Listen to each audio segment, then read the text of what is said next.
You're now listening to Sanity at the Movies, Valentine's Day edition. For all you ladies and for all you very manly men who don't wear undershirts, this is the podcast for you. I hope none of you guys wore your wife beaters today. No. Good.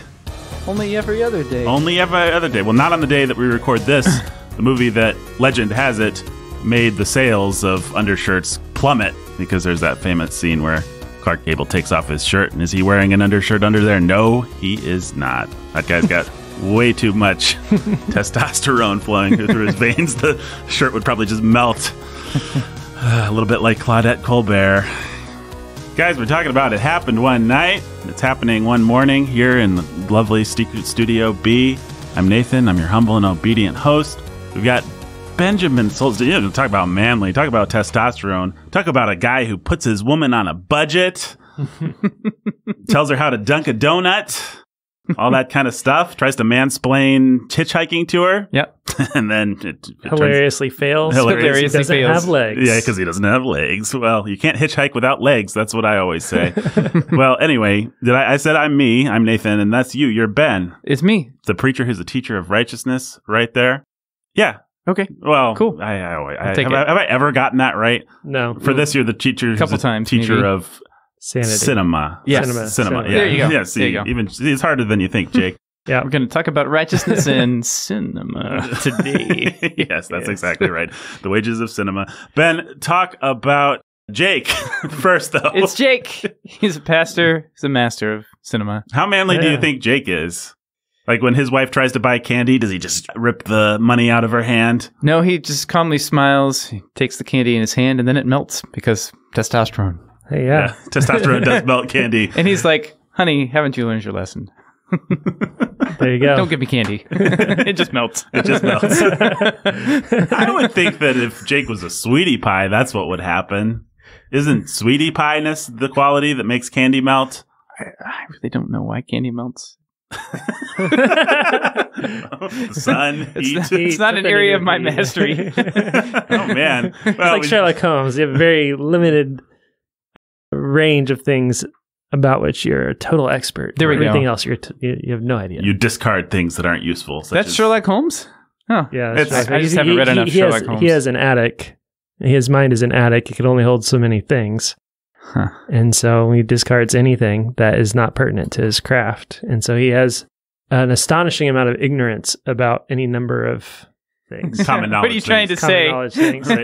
And just as he has an extraordinary amount of expertise about anything that might be useful to his craft. Well, Yes. I just have to find out what my craft is, and I'll match that description.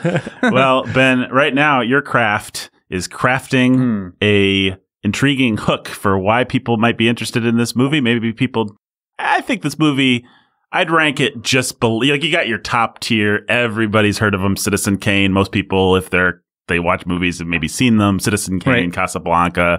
And then you got your stuff like Yojimbo that you have to actually really like movies to watch. Mhm. I'd put this nearer to the Casablancas than the Yojimbos, like maybe just under.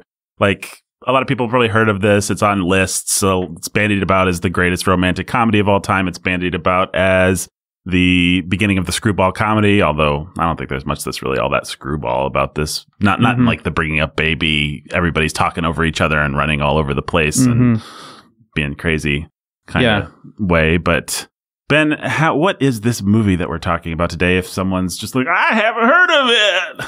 Well, It Happened One Night is a really fun romantic comedy with Clark Gable and Claudette Colbert. Colbert. Yes. It's just pretty cool. It's one of those old black and white movies that feels weirdly modern in the way that, in terms of the way it's made. It kind of has this naturalism. It's like everywhere you go is somewhere that it looks like a real place in the movie. It's a road movie. It's weird. Yeah, what's weird is that, or not, maybe not weird, maybe only weird to modern sensibilities, is that the circumstance, well, not even the circumstances. It's really just the bus ride. Mm-hmm. The bus ride is as prosaic as can be, but the acting is not.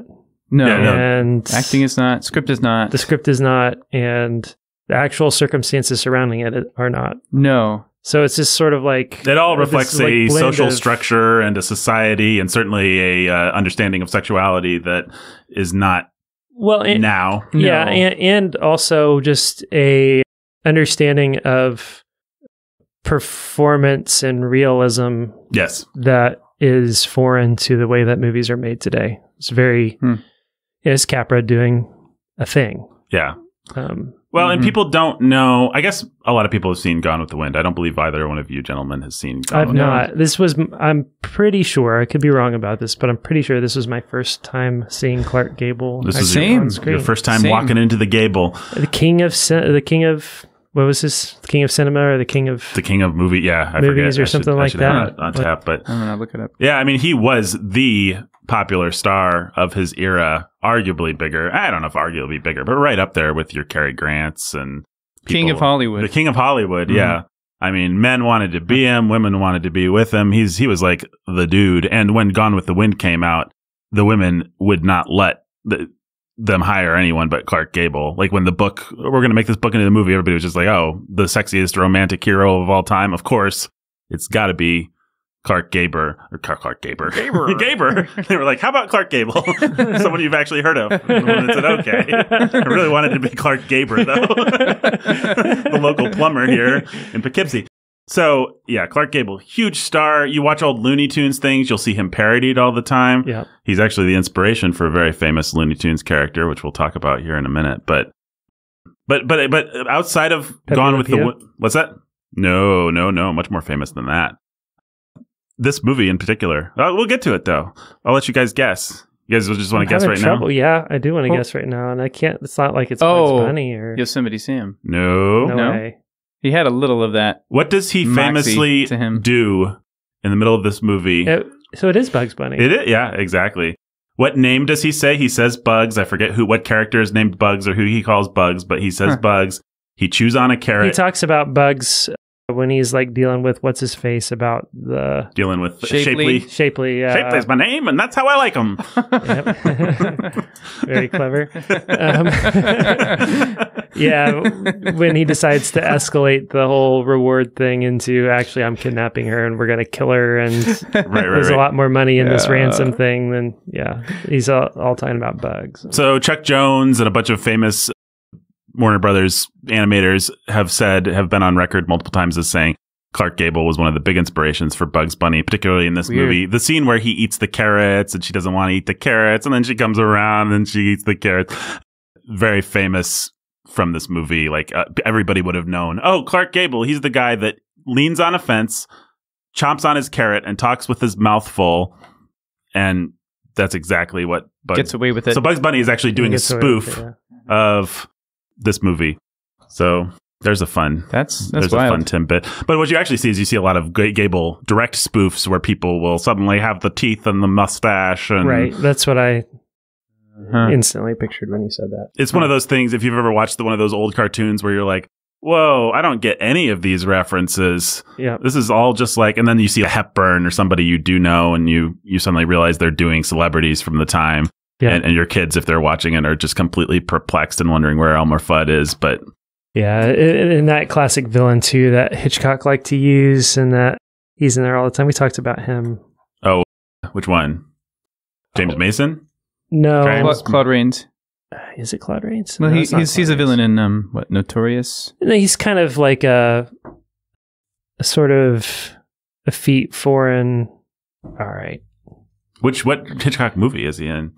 he's in The Man Who Knew Too Much, I think. Oh, Peter Lorre. Peter Lorre. Yes, That's yes. it. Thank you. Yeah, Peter Yeah, Lorre's him. always Yeah. in those. People still Parodies. want Peter Lorre to be in their parodies. Mhm. Like Right. every once in a while, Tim Burton will do something, and we got to get somebody in to do the Peter Lorre part for this thing. Brave Little Toaster had a Peter Lorre. Corpse Bride had a Peter Lorre type. Mm-hmm. He's just a type, kind of like Bela Lugosi. When someone tries to talk like a vampire, they just talk like Bela Lugosi. When somebody wants to play a little creep, they talk like Peter Lorre, who's fantastic. But he's not who we're talking. We're talking about arguably the opposite of Peter Lorre today, Mm-hmm. Clark Gable. Is there anything else we need to say in terms of setup? I mean, this is one of the iconic movies where, spoiler, we're going to talk spoilers, but here's a spoiler. the woman runs away from her wedding ceremony at the last possible minute. Like, yeah, we've done that a million times now. Right. But we hadn't when this one came out. No, this really collated. You can find, I mean, I'm sure those kinds of stories are as old as The Hills or older, but you can find, there's a silent movie I'm thinking of, a Harold Lloyd movie where, his girl's about to get married to some stiff, and then he runs in and, after a big chase on top of vehicles and stuff, he runs in at the last minute and grabs her and runs out with her. So, it's not like they came up with this stuff, but like any iconic thing, they kind of put it all together in one really appealing package, and then it's the thing that everybody's ripped off ever since. I would say, just to go back to a pitch for this movie, why should you watch it? Well, if you like Philadelphia Story at all, this is the same kind of, it has some of the same kind of rawness about, hey, man, woman. Yes, it that. does. Except it may be even, I feel like it's more objectionable in its way. It's a different kind of energy, that's for sure. Yeah. But in a different kind of writing and a different kind of all kinds of things. But it definitely is like a stark contrast to the way that our romantic comedies play things out today. It's still the same kind of Taming of the Shrew story. Yes, it is. That's right. It is. And that's something that it's a template for a reason. Shakespeare did it, and a lot of early Hollywood did it, and did it better than we can possibly do it. Yeah, I love Taming of the Shrew movies, and the reason is I hate women. I knew it. No, actually, I really like Battle of the Sex movies when they're done well, because they're really fun to watch with my wife, and we're both nudging each other the whole time, and she's mad at me when the guy gets a point, and I'm mad at her when the girl gets a point, and we just have a lot of fun with those kinds of movies, and she accuses me of everything wrong that what's his face. The big moment in this movie is actually when they're on the bus and Claudette Colbert has no choice but to go sit down, and then he just puts a hand out like he's gonna grope her or whatever. That's crazy. Meredith punched me in the shoulder. No, he just made her move his arm. Yes, he did. That was the point. Yes, he that was did. all it was about, so that he'd have an excuse to wake up and notice her. Yes, he did. But It was pretty all right, we all had the same thought. yeah, the thought was there. And it's not because it got past Frank Capra. No, this is pretty clever. Yeah, well, so this movie we were talking about what to do for Valentine's Day, and we're going to do a couple things for Valentine's Day, including, I believe, a patron choice. But last year we did Philadelphia Story, which I think our audience really enjoyed precisely because it had some real masculine energy and feminine energy going on, and it was interesting to talk about. And we were trying to think what another one. We thought about doing some John Wayne movie or something, but we decided on this one because that's the AFI top, I think, number 35 best movie of all time, American movie of all time. It's routinely listed as one of the great romantic comedies, as I said at the top. I mean, it's about as iconic as you get with this kind of stuff. So, without quite entering into the Casablanca territory so had you guys seen this movie before? Did you bring any baggage? You said neither one of you has seen a Clark Gable. That's right. Yep. Nope. I guess the only baggage I could have brought would have been with Capra. Right. Yeah, same. So, and there's nothing to say about it except I've seen... You've probably seen all the Capra movies, all the Capricorn. All the most Capra movies I've seen. The Mr. Deeds. Mr. Deeds, Mr. Smiths. Can't Take It With You. It's a Wonderful Life. Yeah. What about, I guess we've probably all seen Arsenic and Old Lace. That tends to be one that people have seen. I feel like I've seen that one, but is that actually Capra? That is Capra, yeah. I saw that recently. I really couldn't stand it. I hate that movie, and I don't know why. It just doesn't play for me at all. Like, it's just, it's foreign to me. Like, they're just doing something that was funny for them or something. I don't know. It's weird. But yeah, I was sorry not to like it. Yeah. It's atypical, and this movie is atypical. This movie is actually much more typical of what Capra was doing at the time and of a lot of movies that he did, but the ones that have tended to remain in the public kind of consciousness have been the more socially conscious ones. And of course, It's a Wonderful Life is all we really think about, right. Which is a much more serious, well, I don't have to explain It's a Wonderful Life to anyone, so I won't. But this movie feels atypical when you go back to it. It's like, this isn't really what I know Capra for. Right. You keep expecting there to be more of a kind of working man type thing, and there is. It's all there as subtext. There's a class thing, but it doesn't make as big of a deal out of it as I kept expecting it to. Right. Yeah. Well, some of it though really comes down to, in my mind, just casting. Yeah. Right. You could say direction. Because sort of the way that Gable plays his character is of a piece with all of the common working men who stand up and are actual Broadway performers on the bus while they're singing the Flying Trapeze. It's all a very heightened performance level. Whereas if you imagine immediately swapping Gable out for Jimmy Stewart, you have a much more down to earth, much more Midwestern feeling. Yeah, it's more Midwestern. It's also just more he would give a nuance to his performance that would just have more realism about it. So it's like, Gable shifts. He's not playing a character. He's playing Clark Gable, the actor who can shift personas on a dime. And so suddenly he is the guy who is kidnapping. If I were Clark Gable and I were able to suddenly become the guy who was kidnapping this girl, how would I do it? If I were Clark Gable and suddenly I was a wife-beating plumber, right? How would I do it? Right? Nobody can do that unless you're Clark Gable. Clark Gable, right? Jimmy Stewart would have added enough nuance to that it would have felt like Jimmy Stewart's doing his best impression of a plumber or whatever, and it's funny for a different reason. Or this character is at least, and oh man, it's like I'm not sure they're going to get away with it. But that is not how any moment in this movie plays out. It's just like, oh no, now they're instantly the plumber and the plumber's wife, both of them suddenly. Now he's instantly the gangster. Yeah. Now the sailor that we've seen in the background shot can suddenly jump up and sing, and he's going to have all the theatricality that somebody would have on a stage. Yeah. By the way, people pretty sure the third guy. Can I join in now? Capra. Is it? Yeah. Oh, cool. But I don't know that I have confirmed that as of this listening. But I think you're right. Having just read his Wikipedia, seen some photos. Yeah, it's him. Pretty sure. So I was going to say, I mean, one thing about Gable is he's like the archetypal version of the street smart guy. That's why he can do those things, because he's so street smart. Oh, he knows the gangsters. He knows the plumbers. Like he's so working man that he's transcended working man and become a prince or something. Right. No, really. I think that's what he's doing, and the whole movie has that flavor of like, if you really understood working man stuff, you would know your way around everything. Well, and if you're a reporter, you have to and you have to be able to infiltrate any number of classes and societies, then maybe being Clark Gable would go a long way. Yeah, I'm sure it would. Yeah, well, it's kind of like Jimmy Stewart's version, except minus really the bitterness in of Jimmy Stewart in Philadelphia Story. Oh, and in a lot of things, in It's a Wonderful Life, actually. Yes. Yeah, that's interesting. I mean, I think that's how Capra was. Having just read his Wikipedia thing, like he grew up as an alley rat and then went to college and was like, oh, the whole world just became available to me because now I know about it all. And then did a bunch of crazy itinerant jobs and lived in alleys and stuff for a long time before he got a break as a film director. So he's kind of semi-autobiographical all the time. Yes, and self-aggrandizing all the time. He likes the idea that he was Clark Gable. Yeah, he does. Capra, I think his most honest movie is It's a Wonderful Life, because I think he feels about himself the way that Jimmy Stewart feels about himself at his worst in that movie. Like Capra just, he wanted, I mean, I don't know. Capra's an interesting guy. Very self-mythologizing. Which doesn't mean anything you said was wrong. It just means Capra liked to play those things up. He wanted to be seen as a man of the people.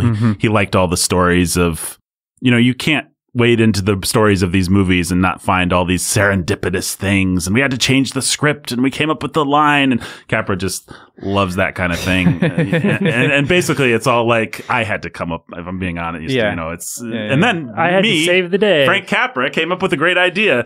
It's a fun tension in his movies because he was, apparently kind of ashamed of his low origins, but at the same time felt guilty about being ashamed. It's like, that's what I come from, but I don't want to stay there. Which is fascinating because I always feel like he kind of hates the working man and kind of loves the working. Like he loves the working man as an idea, but then he wants to mock Ernie the cop. Like some of the tension in some of the wonderful tension in It's a Wonderful Life comes from the fact that I don't know whether Capra likes any of these people, actually. And it makes the movie more profound, as we've talked about many times, than... Ernie's the cab driver. Ernie's the cab driver, sorry. Bert the cop. My brain was tripping. Yeah. I figured out why. Yeah. Sorry. I mean, he does Violet. All the characters in It's a Wonderful Life. The druggist, certainly the librarian and the school teacher and the people that Jimmy Stewart that become his adversaries. It's like, does Capra actually have sympathy for people? This movie is one of his more sympathetic. There's not really anyone in the movie besides our stars and her dad and this Mr. Shapley. Yeah, and Mr. Shapley, who we'll talk about. So I think the context bus has rolled in, and Ben was driving it, and he was giving us some Capra context. There you go. Anything else we need to know about old Frank? I thought it was interesting to know he was an outspoken conservative.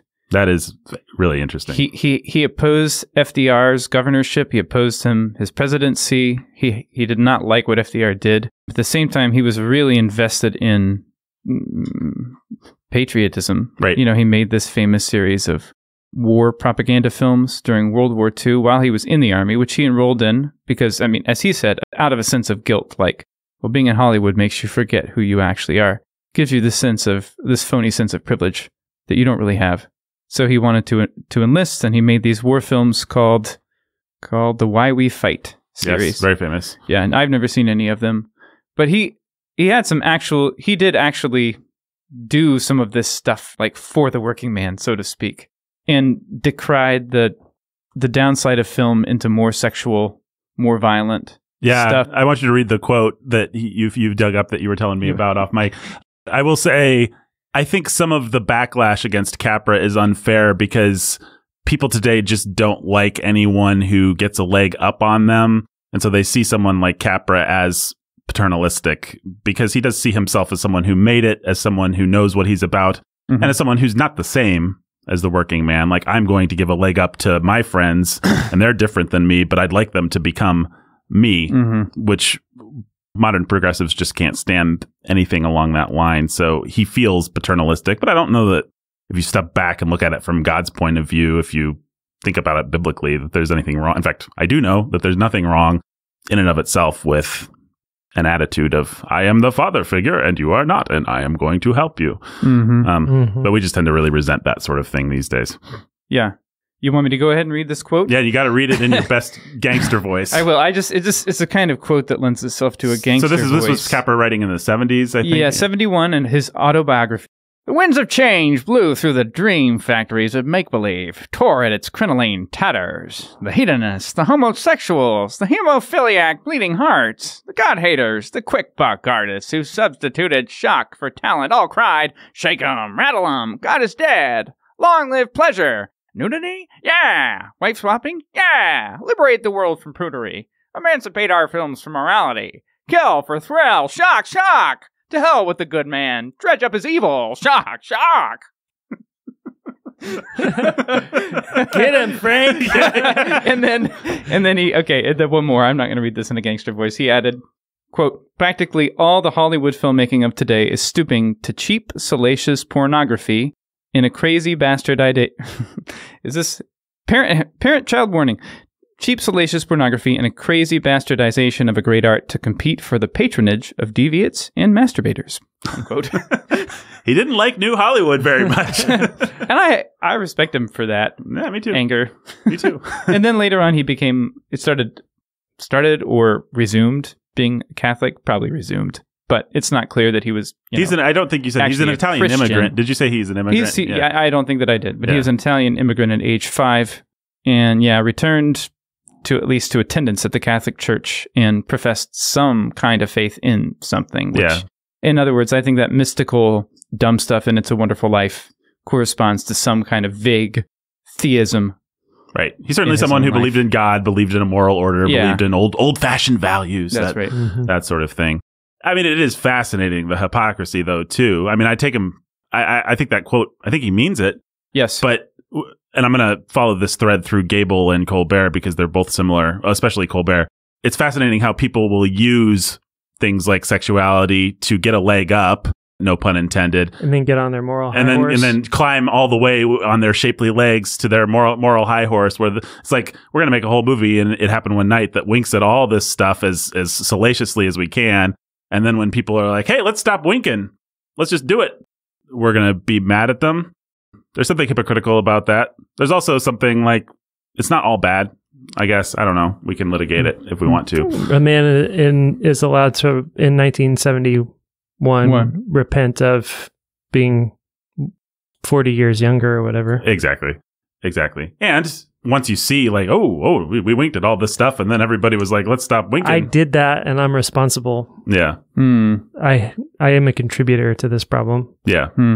You can be mad that people aren't stopping at the arbitrary place that you stopped, or you can accept the fact that, well, you were part of opening doors here and pushing things forward. So right.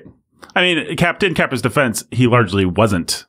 Once he became successful and had his own the ability to do what he wanted, he did things like It's a Wonderful Life and Mr. Deeds, movies that are by and large not salacious. Oh, sorry. I was just going to interject. It was, from what this entry says, it was a couple films after this one, after it happened one night, that he started getting an idea that he ought to communicate themes and morals. Right. That his films ought to be about that. Yeah. It was almost like a God thing, like people would say. Yeah. That's how he would put it. Capra. His own self-mythologizing. Like, this is what films need to show people, that God loves them and that I love them. And he has a quote like that. Yeah. Well, he's a really interesting guy. Let me follow that thread through Claudette Colbert real quick, because she's like the poster child for somebody who climbed up the ladder using sex and then sort of flipped the script once she was there. She was born in 1903, got her start in shows and on Broadway, was really famous for her legs, which this movie makes use of. She told some story about having an apartment or something where she had to go up and down stairs every day. And she said that was what gave her her legs, which is what gave her her career. So she gets cast on Broadway in all these minor parts, generally always playing French maids. Like, people just wanted the beautiful French maid in all those, if you think about like the drawing room comedies of the time. So she'd get cast kind of in the sexy small part. Really resented it, tried to start pronouncing her name Colbert just to get away from the French association, but that never caught on. And then Hollywood was like, hey, this lady's pretty beautiful and willing to play these kinds of parts. So she kind of became a sexy icon of the early 30s, the pre-code era, before there was a bunch of censorship. So you can find very salacious Claudette Colbert stuff from her early career leading up until about 1934. And the worst one actually comes from that deviant, hypocritical, pervert Cecil B. DeMille, just an evil man. If all you've ever seen is 10 Commandments, then you should already know that, because 10 Commandments is full of salacious stuff, but also all of just the most hypocritical. I'm going to wrap myself in the Bible flag and then make like the most salacious things I possibly can. So he did a movie called, I believe, Sign of the Cross, where Claudette Colbert, plays the sexy empress, the wife of Nero or whatever, and she bathes in milk and she's naked and all these kittens are drinking the milk, and Cecil B. DeMille was just off camera saying, yeah, baby. And it's just one of the more salacious things that you can find from an era of a lot of salacious stuff. Like, people understood sex back in the 1930s. Let's not be confused about that point. But then around 1934, she gets control kind of her image, and she stops doing that stuff, to the extent that she didn't actually want to do the leg scene in this movie. They brought in a leg double for her, and then she was like, wait a second, this leg double stinks. That's not how my legs look. Like, her pride wouldn't let the leg double do it. But after this, she does a sharp turn into wife roles and kind of mother roles. And actually, you can find a lot of actresses from that era that did exactly the same thing. And some of that's just the production code coming in 1934. Like, this movie was released in 1934. It's on the cusp. Like, the production codes actually become a thing. The Hays Code, like the censors are out now, but they haven't quite got the power that they're going to get. So if this movie was made a year later or even 2 years later, it would not be the same movie at all. And maybe if it was made a year before, it would be even racier. But it's right in that sweet spot where it can be exactly what it is. But if you think about stars that people know, like Joan Crawford, Bette Davis, Myrna Loy, Katharine Hepburn, Ginger Rogers, certainly, they kind of all had this trajectory of playing really sexy kind of roles and then playing moms. somewhere in the late 30s, early 40s. They all like their hair changed from like slinky vamp hair and flapper hair into like the bobby grandma hair. It's kind of funny, actually, if you track how maternal and sort of what we think of as 1950s, all these women suddenly became, both in their on and off screen personas, after getting where they got by being very, what's the word? Bad. So, yeah, I do not recommend that you watch The Sign of the Cross by Cecil B. DeMille or anything by that guy. We should just talk about 10 Commandments someday, or maybe we shouldn't, but I really hate I really hate Cecil B. DeMille, and I think you should too, dear listener. Claudette Colbert kind of embodies in this movie, a type that I think men really responded to then and now, but particularly all those actresses I just mentioned, they all kind of play the same character, and it's like a character that has 3 layers, and the first layer is like elegance and kind of breeding and, you know, poise and class. And then if you dig under that layer, you'll find a wild cat who's just gonna claws out, gonna scratch you. And then if you dig under that layer, you find a kitten. I mean, it's just, that's the formula for what people wanted from their female stars at that time.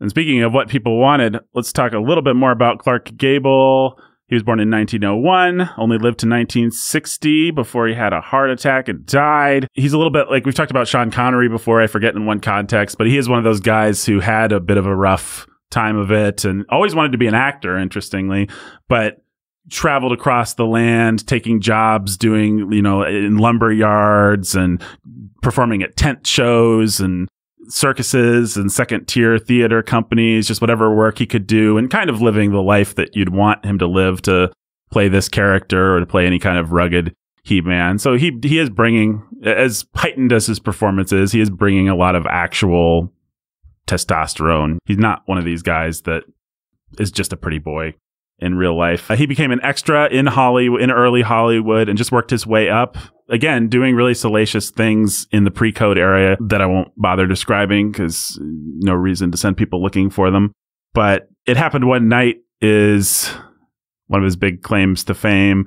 And then, of course, 1939, Gone with the Wind. Everybody in the world says nobody else can play this role. Not Cary Grant, not Gary Cooper. It has to be Clark Gable to play Rhett Butler. Actually, the studio tried to get Gary Cooper, and Gary Cooper, fortunately for posterity, turned it down. Has one of those famous funny quotes. Gone with the Wind is going to be the biggest flop in Hollywood history. I'm glad it'll be Clark Gable who's falling flat on his nose, not Gary Cooper. Well, okay. Well, Gary. That's great. If you don't know, Gone with the Wind, the most successful movie of all time, adjusted for inflation, blows Star Wars. I shouldn't say blows Star Wars out of the water, but Star Wars: A New Hope is the only thing that really even comes close. Billions of dollars, everybody went and saw it. Your grandma still remembered the Civil War when Gone with the Wind came out. Your old grandma is 1939. We're not that far removed from that world, and people had nostalgia for it, and their parents had nostalgia, and they heard the stories growing up. So it's just connected to people. I don't know what the modern equivalent would be, but I know we have them. You know, the 80s craze that we just had where everybody was excited about 80s things and wanted to tell their kids about, these are the Dungeons and Dragons we used to play while we fought the Demogorgons and rode things on our bike. Well, Gone with the Wind is that times a million. Plus it's this crazy soap opera story. And Clark Gable just rode that for the rest of his life. I mean, he still worked, but every time his popularity would kind of dip, Gone with the Wind would be reissued, and then everybody would be like, oh yeah, we love Clark Gable. And so it just kept him popular. And he is the Quigley Publishing Company's top 10 moneymaker. They do a poll where there was this very influential poll where they collated who are the top 10 moneymakers, and it influenced who studios would hire. Clark Gable appeared on it 16 times from 1932 to 1943, and then 1947 to 1949, and then 1955. As late as 1955, he's still one of the top 10 moneymakers. And the only guys above him for all time are Tom Hanks, Gary Cooper, interestingly enough, Tom Cruise, Clint Eastwood, and John Wayne, of course. John Wayne has 25 appearances on that list. 25 years. John Wayne was one of the top 5. But Gable is just this it's weird. I mean, maybe, I don't know. Do people like Gone with the Wind? Have all our listeners seen Gone with the Wind? I don't know. I mean, it's mostly canceled by now, so yeah, maybe they haven't. And if you haven't, I've been more tempted to go to it since it's been mostly canceled, but then I don't want to. I mean, it's like 4 hours long. 4 hours of investment. And it's about. I mean, it's another Taming of the Shrew. Only the shrew, spoiler alert, doesn't really get tamed, so you're just putting up with a pretty unpleasant woman the whole time, and Clark Gable sure does his darndest to tame her, but that's not very likable either. I mean, as much as you might object to some of the depiction of masculinity, as much as one might object to some of the depiction of masculinity in this movie, this is the nicest Clark Gable movie, the one we're talking about today. Like, he's so down to earth in this movie and so naturalistic and so like kind and thoughtful, and like compared to his usual type, I mean, they usually amp it up way more. And Rhett Butler's like that. And I mean, I don't think that you could name a more, outside of John Wayne, I don't think you could name a more important kind of icon of mid-century masculinity. I mean, Cary Grant, Jimmy Stewart, sure. But Clark Gable's like the masculine. Humphrey Bogart. Yeah, Humphrey Bogart. I mean, you could name a handful. But I guess Gable and Bogart's ugly. Right. Clark Gable's like the one that women actually like. Silly women like Clark Gable. Like, he's the romantic guy with the mustache and everything like that. He's the guy that's being spoofed. Him and Errol Flynn kind of are combined into the bad guy in The Rocketeer that Timothy Dalton plays. Kind of the sneering Golden Age Hollywood star who's secretly a Nazi, who's just sort of talking like this and has a cigarette and everything. Like, that type is just, that's Clark Gable. And it's not sort of cut by any, his masculinity isn't cut by any sort of real irony or something. Like John Wayne, he's a cowboy, so he sort of exists in another universe. And Cary Grant is funny and ironic and kind of self-effacing in his way. Not so much in Philadelphia Story, but usually. Jimmy Stewart certainly is self-effacing and Midwestern. Insecure. But Gable is just like... Nope. Alpha. Yeah, I mean, the word that kept coming to mind is when I learned back in our Red Pill episodes, mogging. Mogging? Yeah. I don't remember that word. Is that weird? A-mog is the alpha man of the group, and mogging is when you are... just alphaing absolutely everybody around. You're putting your alpha-ness on display at all times. It's mogging. Yeah. There are other definitions of mogging, but that's the one that that incel wiki will give you. Yeah. I mean, he is... he does. He's that. I mean, I was thinking of those episodes and thinking of just Game and how you look into Game and it's like, if you mistreat a woman all the time, she'll love you. That's like half of Clark Gable's movies. Again, this one, profoundly sweet compared to a lot of Clark Gable movies. Like, he says he's sorry after he says he wants to break her neck if she subjects him to any kind of... Buying a hamburger. He refuses to get her any food and tells her to go to sleep, and then when she lays down, goes and finds some carrots. Right. He's actually a big sweetie pie. He only kind of spanks her in this movie. He doesn't completely spank her, I guess, depending on what your definition. Here, hold this. Yeah. And then at heart, he's just someone. Symbolic. Yes, it was symbolic. He's really just a mystical softie who wants to feel one He's with the stars on the beach, and he's not a mystical. He could find a woman like he's that. A poet. Oh, he's a mystical poet. Right. I mean, Rhett Butler, if you watch Gone with the Wind, I mean, I suppose he's got, there's always, this kind of character always has to have his secret sort of soft spot, but Rhett Butler's more like, I gotta take a horsewhip to you, Scarlett, I should have done that a long time ago, and I don't know, he's something, not the kind of star we have today, that's for sure. With George Clooney. Well, George Clooney. I think George Clooney has probably spanked no one in his career. And if he did, it was ironic or sexualized in a way that Clark Gable's aren't. So if that's the metric, then boy, Clark Gable. I mean, but everybody loved him. Say what you will about what that says about society, what that says about women of the time. Were they right? Were they wrong? Does every woman secretly want to be dominated? We could talk about it, but the fact is, Clark Gable was hugely popular among men, among women, among everybody. His popularity hasn't quite lasted like some of those other guys that we named outside of Gone with the Wind, but man, he was absolutely beloved right up until 1960 when he died of his hard living, essentially. 5 wives or something? 5 wives, yeah, burned through wives. His first wife was 17 years his senior. She was his acting coach. She paid to fix his teeth and do all these things to kind of help him become less stilted, and then their marriage fell apart. And the love of his life supposedly was Carol Lombard. That's a sad story. She actually died when her plane went down in the European theater while she was doing performance stuff, whatever they called it, the shows like Bob Hope type. We're going to entertain the troops. Carol Lombard, very beloved, funny actress, died in a plane crash. I mean, you could find lots of sweet stories. Everybody tended to like Clark Gable that worked with him. Women liked him, obviously. But I mean, like his female co-stars liked him. I mean, they slept with him a lot of the time. But you know, Gone with the Wind has a lot of sweet stories about his relationship with Hattie McDaniel, who plays the Black Mammy character in that movie. And like the set had segregated bathrooms, and Gable just says, "You want Gable? Get rid of these. Like I can't. I'm not going to come to set until this is demolished." Stuff like that. Didn't want to attend the premiere of Gone with the Wind in Atlanta because Hattie McDaniel wasn't going to be allowed to come. Hattie McDaniel had to plead with him, "Hey, Clark, go earn your accolades. It's okay." Of course, Hattie McDaniel, famously first Black woman to win an Oscar, and maybe couldn't attend the ceremony or something like that. So don't let stupid BLM people tell you things haven't changed a little bit in our culture, because they have. So we talked about Capra. We talked about Clark Gable. We talked about Claudette Colbert. This movie, I guess we should talk about this movie. Again, Capra tends to mythologize a little bit. So it's hard to know exactly what's real and what's not.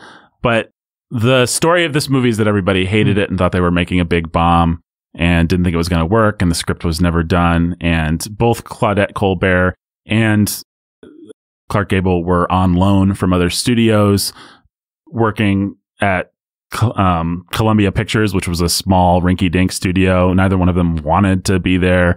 Claudette Colbert was pretty difficult to work with, throwing temper tantrums and stuff like that, kind of being her character. Claudette Colbert got done with the movie and, you know, famously told her friend, "I just appeared in the biggest stinker ever." Just real ramshackled. Nobody thought they were doing anything exceptional at all. And then it comes out and Columbia doesn't even believe in it, so they don't make a big push for it. It kind of fails, but then it catches on. You know, movies at those times didn't just hit 2,000 screens at once like a Spider-Man movie will. These days, they kind of traveled around the country. So it begins to get word of mouth. The word of mouth begins to build up, not so much in big cities, but in small town America. People really loved this movie and felt represented by this movie and flattered by, "Hey, yeah, we're like Clark Gable. Cool. And if any rich heiress brat comes on our territory, we'll show her what's what." And people really responded to it, and it swept the Academy Awards. It's one of only 3 films to win all 5 major Academy Awards: Best Picture, Best Director, Best Actor, Best Actress, Best Screenplay. The only other 2 are Titanic. No, because Jack and Rose didn't win any awards for that. Sorry. Actually, maybe Kate Winslet did win something for that. I don't know. I think she might have. Dumb joke. Is Gone with the Wind one of them? No. Is Casablanca one of them? No. I just saw this the other day, but I can't remember. 1970s. It's not a movie that any of us probably love that much, but I imagine we've probably all seen it. I don't know. It's not one of my favorites. Huh. It's about a mental institution. One Flew Over the Cuckoo's Nest? Yeah. For real. Never seen it. Jack Nicholson won, and then the lady that played Nurse Ratched won. Yeah. And then the other one is a famous, sweethearted, tender drama about a cannibalistic serial killer and his FBI buddy. I forgot about this. Yeah, Silence of the Lambs. Best Director, Best Picture, Best Actor, Best Actress, Best Screenplay for that. So it's just not that great a movie. It's a rarefied company. Yeah, that's what I was trying to. That's so dumb. I forgot about that. Yeah. People loved Silence of the Lambs. I guess people loved One Flew Over the Cuckoo's Nest, and people loved It's a Wonderful Life. So, or It Happened One Night. Sorry. Yeah. Why didn't It's a Wonderful Life win? Stupid history. Okay. So there. What? Yeah. That's the context bus is driving away, and now we're left in the cornfields of discussion. Or the wheat fields of discussion. What kind of fields did they end up in? I don't know. Fields. Yeah, we're left in the field. Strawberry fields. Strawberry fields of discussion. Ben, your general thoughts on this film? I liked it. I mean, it's fun. Let's see. It's nice to see something that's not modern. It's nice to see a dude and a woman. I mean, it was far enough on the opposite side of where we are that it made me uncomfortable at points in a way that I think is proper. And like the movie was right. It was. Or you were right. I mean, I'm not even making a judgment. I'm just saying it's farther. So far that it's like this guy. I mean, like Jake said, he's mogging all the time. Yeah. A real man doesn't mog all the time. Right. But having an actor do that and having it be like, yeah, this is cool, makes you uncomfortable because it does bring out your own insecurities as a man to watch Clark Gable be the man. Yeah.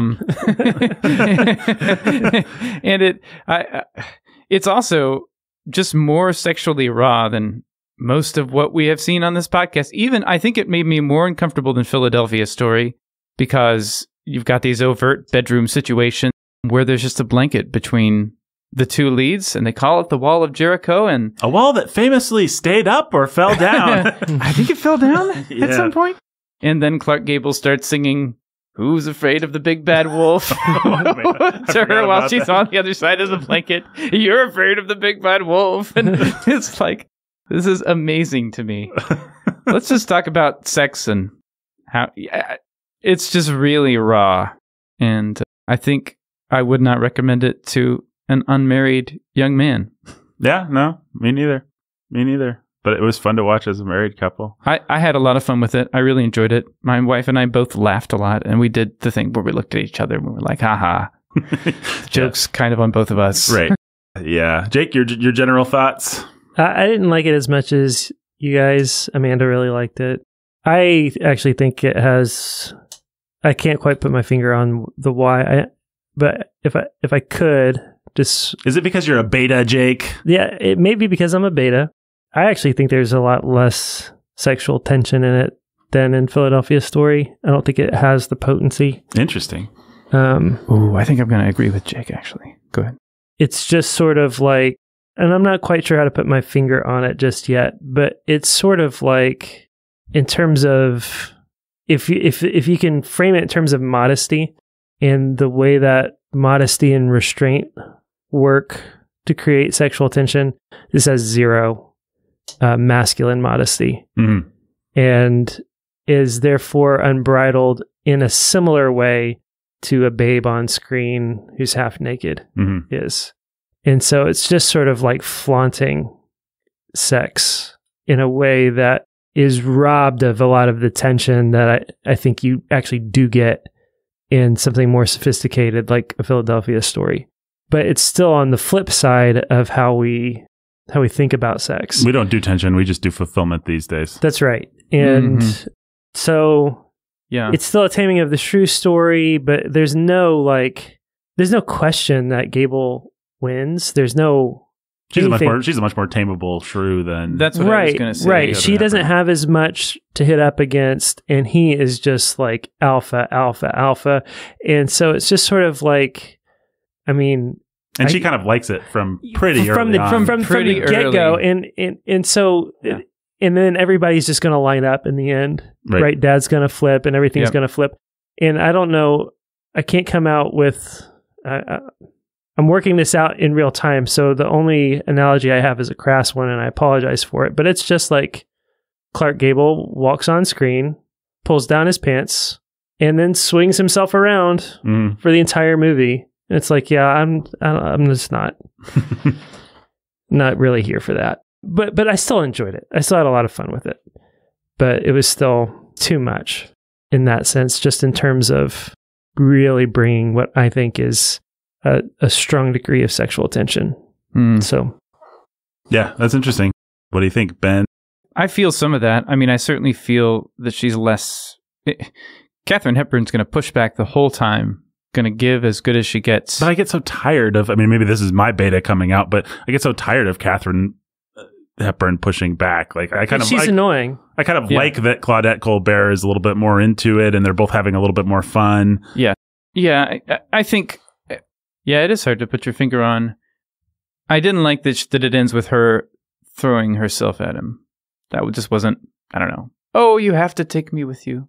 In the motel before. That's right. Before When she starts crying and breaking down because she thinks she'll be without him, and I just thought that too. Maybe we could frame that in terms of modesty, like you were with Gable. It's like have a little more dignity or something. Like you. Yeah, I'm not sure that modesty is the exact right frame I want, but it's at least a helpful. It's getting there. It's getting there. It's getting there. It's just me trying to put my finger on the ways I think this sort of quite doesn't work. Like this is more to me. I was comparing it a lot to, in my mind, more to like something like McClintock, not even The Quiet Man, right? But something more like McClintock that is more of an acting out of a fantasy. I was comparing it to 50 Shades of Grey. Right. Something more of an acting out of an extreme fetishization of masculinity than a real virile masculinity, which all unfair comparisons. Right.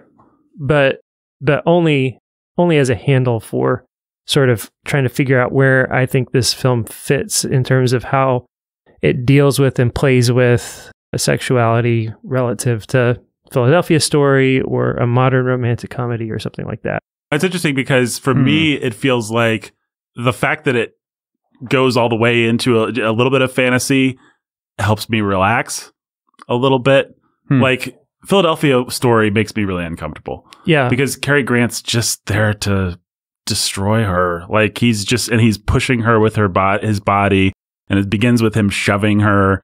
And McClintock doesn't make me, just to take the spectrum here, McClintock doesn't make me any uncomfortable at all because it's ridiculous. It's a cartoon.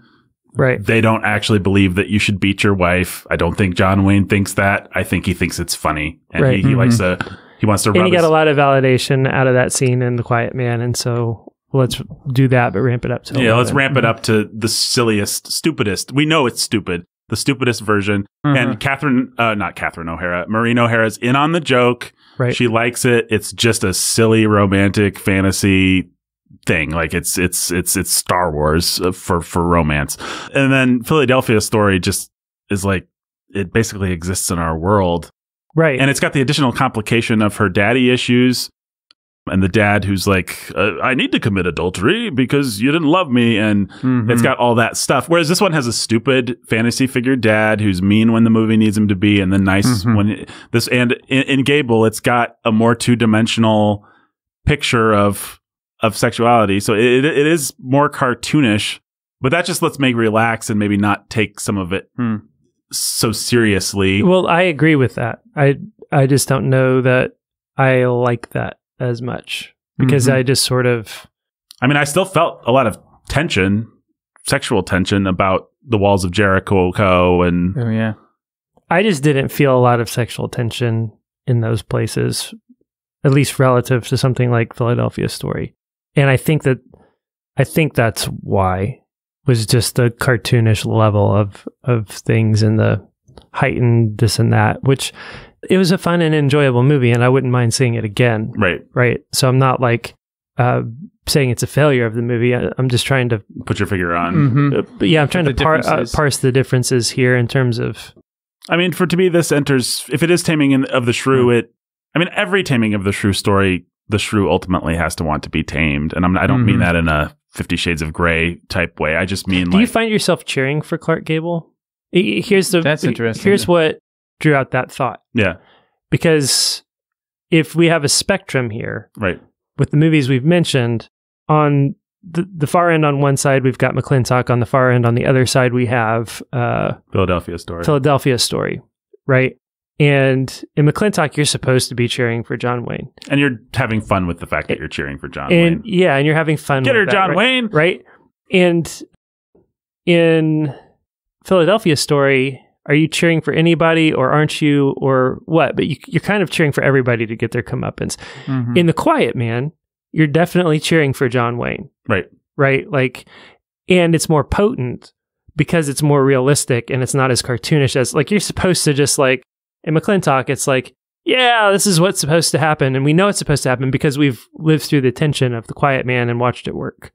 In It Happened One Night, I'm not sure that I feel any of that. I want Clark Gable to, this woman needs to be dealt with and put in her place. And I want him to win. And I'm on his side here. And I hope that you do get some of that. I hope he gets the girl, but not until he's frustrated. Mm-hmm. Like he's driving back. He's so happy. He's turned the corner. He's made the deal. He's got $1,000 in his hand and it's, oh no. Mm-hmm.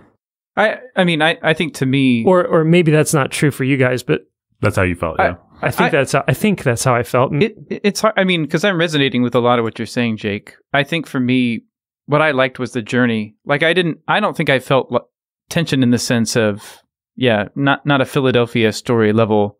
Man, every character is like, anything could happen. They could flip one way or the other. You don't really know. Right. This is like, no, it's accomplished already. Look at Clark Gable.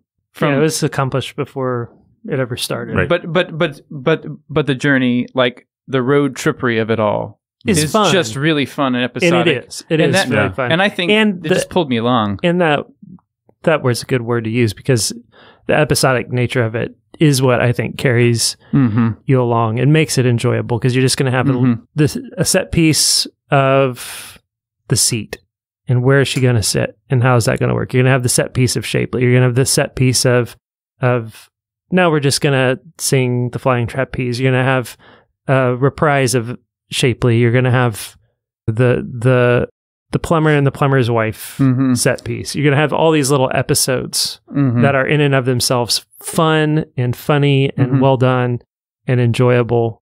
But I guess just in terms of like the sexual politics of the movie, everything is a fait accompli in a way that robs the movie of some level of tension. Yeah, and I think what I'm realizing as you talk is I really like that, actually. Yeah. To me, it's romantic, actually. It reminds me of all the movies we've mentioned, in its silly, cartoonish way, this one might be the one that resonates with me most personally in terms of what it was like to win my wife. Because there is that sense of, we're going to get together, and we really like each other.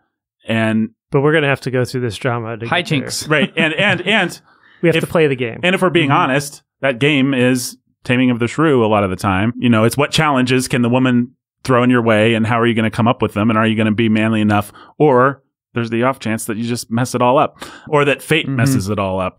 And this movie, in a sweet rom-com kind of a way, captures that. You know, I didn't have to negotiate with the Irish and go and throw money at my wife's brother's feet. And I didn't have to chase her through a town and spank her. And I didn't have to do the Cary Grant thing. Like all of that stuff exists on a spectrum that's outside of what it was actually like. But this movie really captures, for me at least, that feeling of, okay, we both know what we want. Now we have to go on the journey. And I dare say it captures some of the sexual tension of, we both know what we want. We both know that there's nakedness under the clothes. We both know what's on the other side of the wall of Jericho, but we also can't. And we both know that wall's really flimsy. But we're not permitted to tear it down. We cannot blow the trumpet yet. And so, I don't know, maybe I'm being too personal or something like that. But yeah, this movie, and I'm not saying I was Clark Gable. I'm not saying she was Claudette Colbert. Obviously, it's a cartoon. It is a cartoon. But I did find it very romantic, actually. And I think they play it just right. I think she shows her cards exactly when she needs to, becomes more submissive and likes him early in a way that's good. Except for the whole being married part. Yeah. The movie, I think, misplayed its cards there. And that's one thing that the production code would have cleaned up for us in another year. Yeah. That is an unfortunate aspect of this movie, but what are you going to do? You just have to accept that premise or not. And personally, I'm not going to not watch the movie because of a background premise. But yes, we can acknowledge that it's stupid. But yeah, I just have fun with it. And I have fun with the fantasy of being Clark Gable and just knowing how to deal with everything. And the movie self-deprecates right when it needs to. I love the scene when he gets rid of Shapley and then he spits on himself. That was awesome. Which feels like an outtake or something. I don't know. It feels like that can't have been in the script. I feel like actually it was, because it was a very deliberate, how can we rein this guy in just a tiny bit? Just a tiny, tiny bit. And I feel like this is where it feels like maybe me and Jake diverge a little bit, but I feel like the movie actually has enough of those kinds of things to... once you adjust your brain for the fact that for the time of the movie and for the type of character and for the type of performance, the movie actually has enough of, okay, they're both being silly, actually. It's not Gable's awesome and she's stupid. They're both kind of silly and they need to figure this out. And Gable's awesome. I mean, let's be honest. Gable's awesome and she needs to be tamed. That's all there. But there's just enough of, she gets her own back with, she knows how to get a car to stop when they're hitchhiking. And he's introduced drunk as kind of a failure. Like, it's funny because he's making all his friends think that he's telling the boss off, but he's not really telling the boss off. I think that's crucial. Like, this guy isn't just... He's more of a grifter than anything. He's a grifter, and he needs her as much for money reasons as anything else. So I think, especially, I mean, I have a little bit more context with having seen other Clark Gable movies. Like, I mean, this movie is actually trying its best to tone him down. To tone him down. I mean, I think Clark Gable probably did spank more women on screen than John Wayne did. He's just that guy, and people liked it, and they amped it up in movie after movie after movie. But this movie keeps saying, so I don't know, am I wrong, or are we just two different people that can have two different opinions about this? Or I don't think you're wrong. They just didn't do it for you. Yeah. I just don't think it's as, I mean, all I'm really saying is there's an elevated timelessness in my mind about Philadelphia Story that this doesn't quite hit. And I kind of know what you mean. I'd rather watch this again. Yeah, and I understand that, and maybe would agree with you on that. But it's a cut below in terms of just film quality and storytelling and sophistication and sexual tension and sexual politics. Yes, I would agree with that. It's cut below and therefore a lot more enjoyable. Might be where my take is kind of landing. Like, yes, it's less sophisticated, but it's less sophisticated in a way that appeals to me. The only other tension I can think of in the movie is, I feel like this is deliberate. Is Clark Gable going to recognize that he actually likes her or is in love? Yeah. Because I think that he's not willing to admit that to himself until she falls all over him. Yeah. I couldn't tell if that was not true in the script. Oh, I don't know that is true. You don't know that it is? Yeah. I mean, at first, clearly, he has some romantic interest. You get some shots of him just looking at her and smiling, and yeah, he thinks she's hot. Yeah, and she's gonna be fun, right? To toy with and to play with. Mm-hmm. And he is. I think the movie gives him enough dignity. Like, he does want to protect this helpless person. Yeah, he is a nice guy. He is a kind person underneath it all. Like, she's gonna spend her last $4 on chocolate or whatever. Like, she's out of her element here, and somebody needs to take care of her. And I think there is that aspect, and it is a real aspect, and it does lend a little sweetness to his alpha thing, his toxic masculinity. Yeah, but on the other hand, it's like he starts playing his toxic masculine persona and then can't snap out of it until she's like, "Oh, I love you," and then he's like, "Wait a minute, okay, I need to go marry you. I have to go do the thing quick. I better get away." It's like he doesn't even make that plan, actually. Well, she's married. Right. Yeah. To wait. He's gotta deny. Yeah, it's true. Everything until she's ready to leave her husband. Right. For him. Yep. There would be no virtue, and it's part of how it preserves his virtue as our leading man. Yeah. Yeah. As the hero of the story. True. Man, it wants to tap dance all over that line. Yeah, though. It just, yeah. You know what it is for me? You know what does actually have a lot of, like, oh man, I think they're crossing more of a boundary than they even mean to. It's when he buttons up her blouse. Yes. Yeah. And the movie goes back to it twice, I think, during the whole fake argument scene and stuff like that. Yeah. I read one critic who said that's the most erotic putting on of clothes that a movie has ever had. And I think they might be right. Yeah. Not that I can think of a lot of competition, but yeah, it's something. I mean, I think I'm with your take so far. If a little bit of your feeling, Jake, is this is just 5% tawdry, like it's playing to the peanut gallery. I know what you mean, and I think you're right. The peanut gallery of then was the sophisticates of now, though. Like, I appreciate the Walls of Jericho.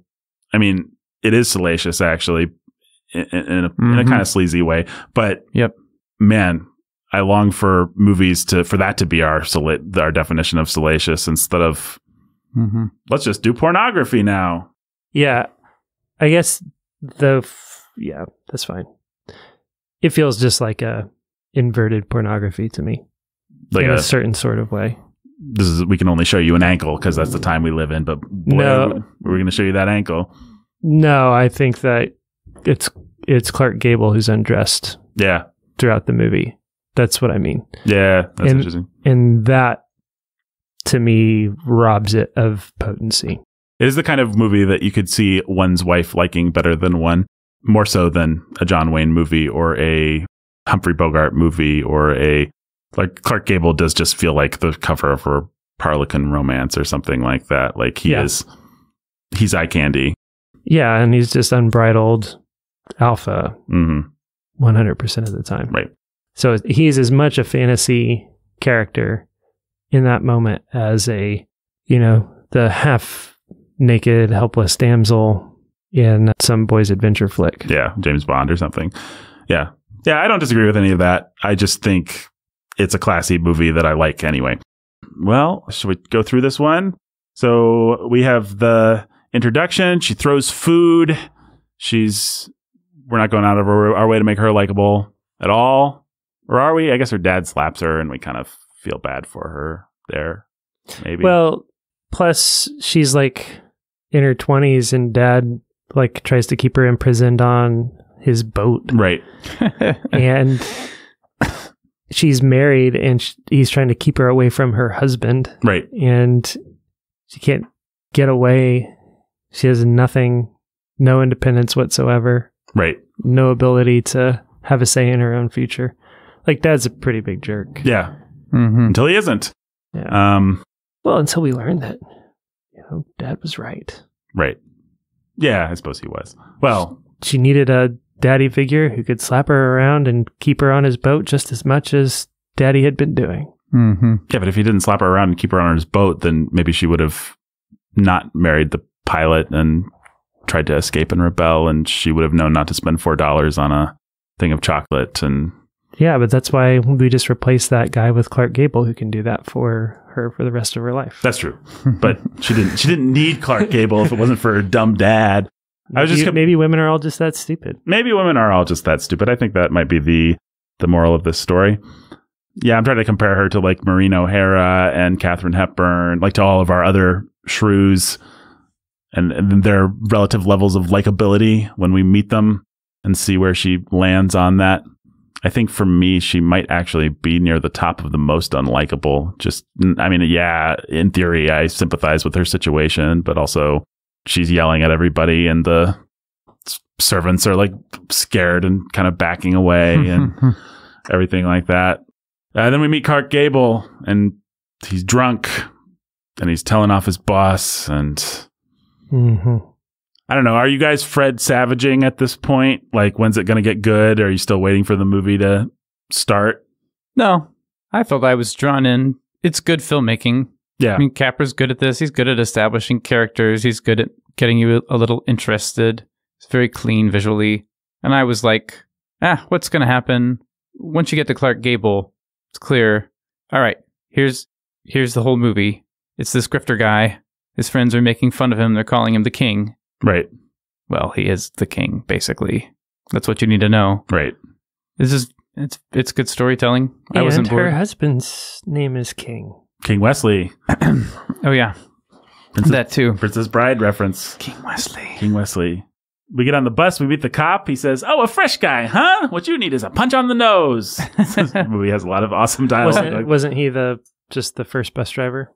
Oh, he was actually. Maybe he was. That makes more sense. Yeah. And then yeah. Oh, yeah. Yeah. Oh, yeah. Did you laugh at this movie, Jake? Yeah, that was pretty fun. I like that scene, for instance. Yeah. You got we're going to meet Shapley pretty quick. But first, he's got to like chase down her bag, and they've got to not like each other. I will say those kinds of things often feel very inorganic, like, oh, they need to not like each other. And I never questioned their relative positions to each other in this movie. Like, it never felt like, well, the movie needs her to not like him right now, or it needs him to do this. It felt pretty organic, which is maybe the number one most common complaint that I have about these types of movies, is that I hate it when it feels like it's arbitrary that they don't like each other. Yeah, they would just like each other. They're both attractive, nice people. Why don't they like each other? Mm-hmm. But they're not both attractive, nice people. Right, exactly. They're both attractive, not nice people. Right, exactly. which goes a long way, I think. Yeah. Meg Ryan and Tom Hanks, you could stand to be a little meaner in your movies if you want to go back in time. He's going to throw the newspapers out on the street and have a big fight with the bus driver while she slips in behind and takes the seat.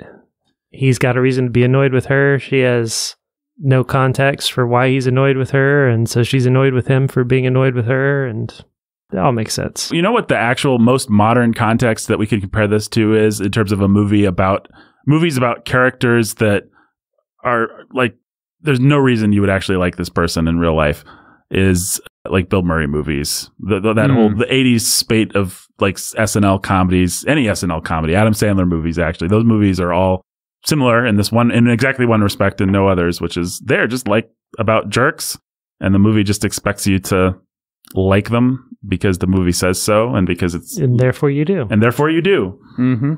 But I never found myself, I often observed that, and I'm like, I wouldn't actually like Bill Murray, but I didn't think like I wouldn't like Clark Gable. Maybe when he threw the newspapers out, that seemed a little moggish.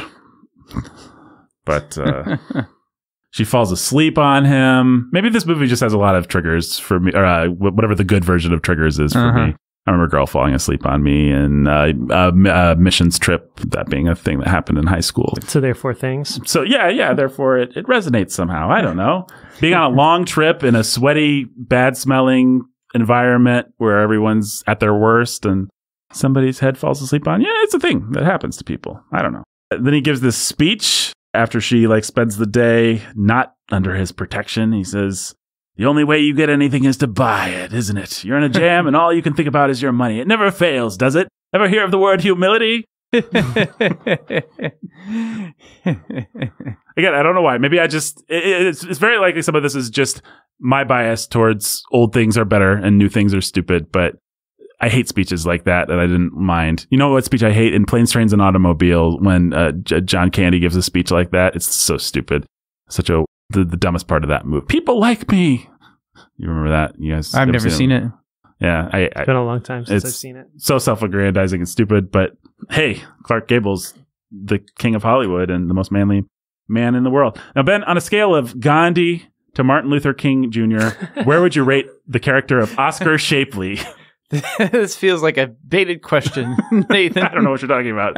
He's a world-class peacemaker. Yeah, he is. Of some kind. I wrote down some dialogue. There's nothing I like better than to meet a high-class mama that can snap them back at you. Because the colder they are, the hotter they get. That's what I always say. Yes, sir. When a cold mama gets hot, boy, how she sizzles. He is such a gross idiot. You just can't help but laugh at him. He is just over the top in a way that modern movies can't do, because there's no shame, there's no propriety for him to transgress. Yes. And there's no propriety to catch him and keep him from being a completely gross supporting character in an Adam Sandler comedy or something that's right. Like that. Oh, man. Now, you're just my type. Believe me, sister, I could go for you in a big way. Fun on the side, Shapley, they call me, with accent on the fun. Believe you me. Just... And then the movie goes out of the way to tell you he's got a wife and kids on the side, and he's scared for her kids. Oh, man. That actually felt a little moggish when Gable finally takes him down. I felt uneasy with how much the movie was stacking the deck to make Gable look like an awesome guy, and this guy look like a total piece of slime. Yep. It's that thing we talk about with like Dolores Umbridge, or it's the Umbridge effect, I guess we'll call it, where it's like, we're just creating a character that you'll hate so that you can hate him. Yep. Well, yeah, I guess so. But I felt like... Well, that's all of the characters that he deals with. It's the bus driver. The bus driver is just an idiot who won't do the obvious thing, which is make space on the bus for somebody who bought a ticket. Right. to be on the bus. And then he's just a dope who can't come up with anything except for, oh yeah. And he just gets to make fun of him and mock him and beat him down and make him feel stupid. And it's the detectives and it's the hotel owners. It's the detectives, it's the hotel owners. It's Shapley when he decides to come over and be like, yeah, I'd like to sit by my wife now. Yeah, and then it's Shapley when he's like, yeah, I'm going to kill her. Right. Like Shapley folds faster than Superman on laundry day. It's just like, here's another scarecrow to prop up for our hero to shoot down. Yeah. But he's gonna dance 5 circles around him first, and it's gonna be a very fun dance that he does around the scarecrow before he knocks him down. I didn't mind too much. I don't know. I know it's mean, but it's gonna sound like I mind. I just am. You're just pointing it out. You're just trying to point it out and not make this out to be the greatest romantic comedy of all time. Sure. John Wayne feel like the bad guy here, but I had a lot of fun with it. You ever watch a John Wayne movie? It's just a sequence of, I'm an idiot. Will you punch me, please, John Wayne? Okay, Pilgrim. Absolutely. Repeat, rinse, wash, repeat. Absolutely. But John Wayne movies. Yes, I agree. I'm not trying to. And then the women, I'm an idiot. Will you spank me, please, John? All right. I agree. I just think this movie's more in that class of John Wayne movies than. Yeah, I suppose. I'm with Ben. I just like it here. I don't know why. I mean, would we have movies if we didn't have? I'm a stupid character that's exists to be put down by you, hero. No, it's fun. It's fun. Jake, why do you hate fun? Do you like life? Yes or no? Obviously not. This is what I'm learning today. All right, so Gable saves her from Shapley. She tries to buy some candy. He says, "You're on a budget now, toots." The testosterone. She just submits to it. She just submits to it. Well, she likes it. Well, some women just like that kind of thing. Did you ever hear of a phenomenon called 50 Shades of Grey? But that's unfair because it is unfair. That's this movie's not appealing. You can't just say that is the straw man that people bring up. I mean, I think it's worth dealing with a little bit because maybe we'll just get in the weeds if we try to deal with it. No, but it's we like should. A movie like this appealing to that in a woman is not trying to turn every woman into a bondage loving, submissive. Yeah, and yeah, absolutely. There is an instinct in a good instinct in a woman that wants to submit, that wants to be protected. And will test a man until she finds somebody she can respect who will not only be able to deal with her, but deal with everybody else around her. Right. Make her feel safe and protected. And a movie like this is playing into the fantasy of that in a silly, erotically charged way. You could argue that it's amping it up to garbage levels. I don't agree with that, but you can argue that. And Jake doesn't agree with that either, but you could argue that. Mm-hmm. But what you don't have to then do is say every woman that ever liked a Clark Gable movie is some kind of bonded 50 Shades of Grey in the making. BDSM. Right. I already said that my wife liked it. I'm not saying that. Yeah, exactly. Mm-hmm. Yeah. And it's possible for people to have a sense of humor. One thing that these old movies remind us is that it is possible for people to have a sense of humor about their sexuality, which is something that I just feel like you got the left scolding us all about our sexuality, and then the right's like, well, I guess we have to scold them back. And watching a movie like this, or Philadelphia Story, or McClintock for Pete's sake, you're like, oh yeah, it used to be that the battle of the sexes and masculinity and femininity and kind of the competing energy of those things was kind of sweet and funny, and people and people they were sophisticated. Everybody got it, and they had fun with it. Clark Gable, we don't laugh when he says, "Here, hold this," and then slaps her posterior. We're not laughing at that because that's what everybody would do. We're not laughing in recognition. We're laughing because it's kind of shocking, because it's going a little farther than we expect it to go. And they knew that. The movie doesn't have all the stuff about beating her, and because everybody back then just liked to beat their wives. It's intentionally being a little silly and transgressive. But it's playing with the dynamic that everyone understood and believed in. Right. On some level. Yeah. Mm-hmm. Exactly. So, I mean, there's no one in our audience that's going to watch this movie and be like, everybody just like to beat their wife. But if there is, then don't assume that everyone that came before you is stupider than you, person. I just finished reading The Stranger by Albert Camus. Everybody. I haven't read it. What's the tie? Oh, there's just this whole thing where this dude has a girlfriend and she runs out on him or whatever, or maybe he's a pimp, or it's kind of hard to say, but our main character writes a letter to help convince her to come back so that he can beat the crap out of her. And then the police show up and he's able to get off the hook because he had a friend say that she was cheating on him. Therefore, she deserved the beating. And so then the police let him off the hook. So if she's cheating, she deserves the beating. Yeah. All right. That's not a phrase. That's not like a thing that we say. Ben does have that tattoo. It's true. But it's from a long time ago, man. Yeah, it's from back when you thought if she's cheating, she deserves the beating. Is it really into Camus back in those days? Yeah. I was really into Camus. Come on, man. It's just Camus. If she's cheating, if you cheat, then you be beat. It's right there. Famous words of Camus. All right. So we've gotten what? We've gotten to the Walls of Jericho. The famous Walls of Jericho.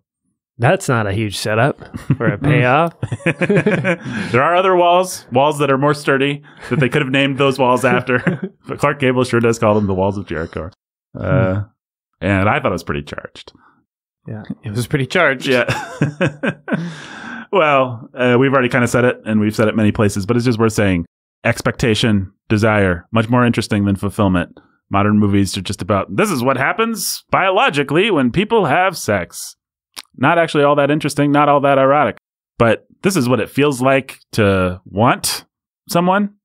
That's pretty interesting. If you can key into that. I mean, imagine if James Cameron actually knew how to key into that for something like Titanic instead of, we're just two beautiful people and we're going to do some sex stuff and dance. Maybe that's unfair. Maybe Titanic's a little bit better than I give it credit for, at least in its construction. I haven't seen it for basically since it came out, which was now over 25 years ago, I think. Well, yeah, it has to be. It captured too many people's imagination and was part of their sexual awakening. I'm sure. I haven't seen it in forever, but I haven't seen it in never. I was in middle school, and it was incredibly true of all of the middle school girls I knew. My 6th grade teacher saw it 12 times in the theaters and made us listen to the soundtrack every day. That was like all the girls. Yeah. Everybody, resonated with them on more than just a biological, functional level, in my opinion. Yes, indeed. It was an emotional... What's the word mogging? The thing that feels the most moggish is not that he's setting up this boundary and then intentionally kind of crossing it. It's that he acts all nonchalant while he does. Like that's the true mog thing. Well, yeah, he just doesn't care. Kindly take your undergarments back off the thing, and who's afraid of the big bad? Well, like... I'm going to stand here and I'm going to undress in front of you if you don't leave. And it doesn't mean anything to me. This does remind me of another great Capra scene, the famous Bush scene, the famous Bush scene, the famous Mary loses her robe scene, and Jimmy Stewart has a similar response. Jimmy Stewart's arguably a lot nastier in that scene because he is nastier. She's in a much more compromised position at that point than Claudette Colbert is. But even he's nastier in that scene, and I think that it feels more sexually charged. It's more realistic and it's more. I mean, he's really like toying with her in a way that. But it also makes me more uncomfortable. Whereas, I mean, I love It's a Wonderful Life, but I wouldn't want to see a whole romantic comedy that was done on that pitch. Maybe I have. It's called Philadelphia Story, and like I said, I'd rather watch a little fantasy about Clark Gable and Claudette Colbert being cute together. I mean, also, It's a Wonderful Life is it gives it a context of turmoil. It's not a context of, here's a cartoon about Clark Gable and a girl that he met. No, if there's one thing we know about Jimmy Stewart, it's that he thinks he deserves to be in this position and take full advantage of it. And who knows how he would have taken advantage of it if his dad didn't die. Oh, he doesn't really, though. He's just riding the crest of... I'm going darker than the movie does, but I think old George Bailey's pretty dark in his way. In some ways. Yeah. Okay.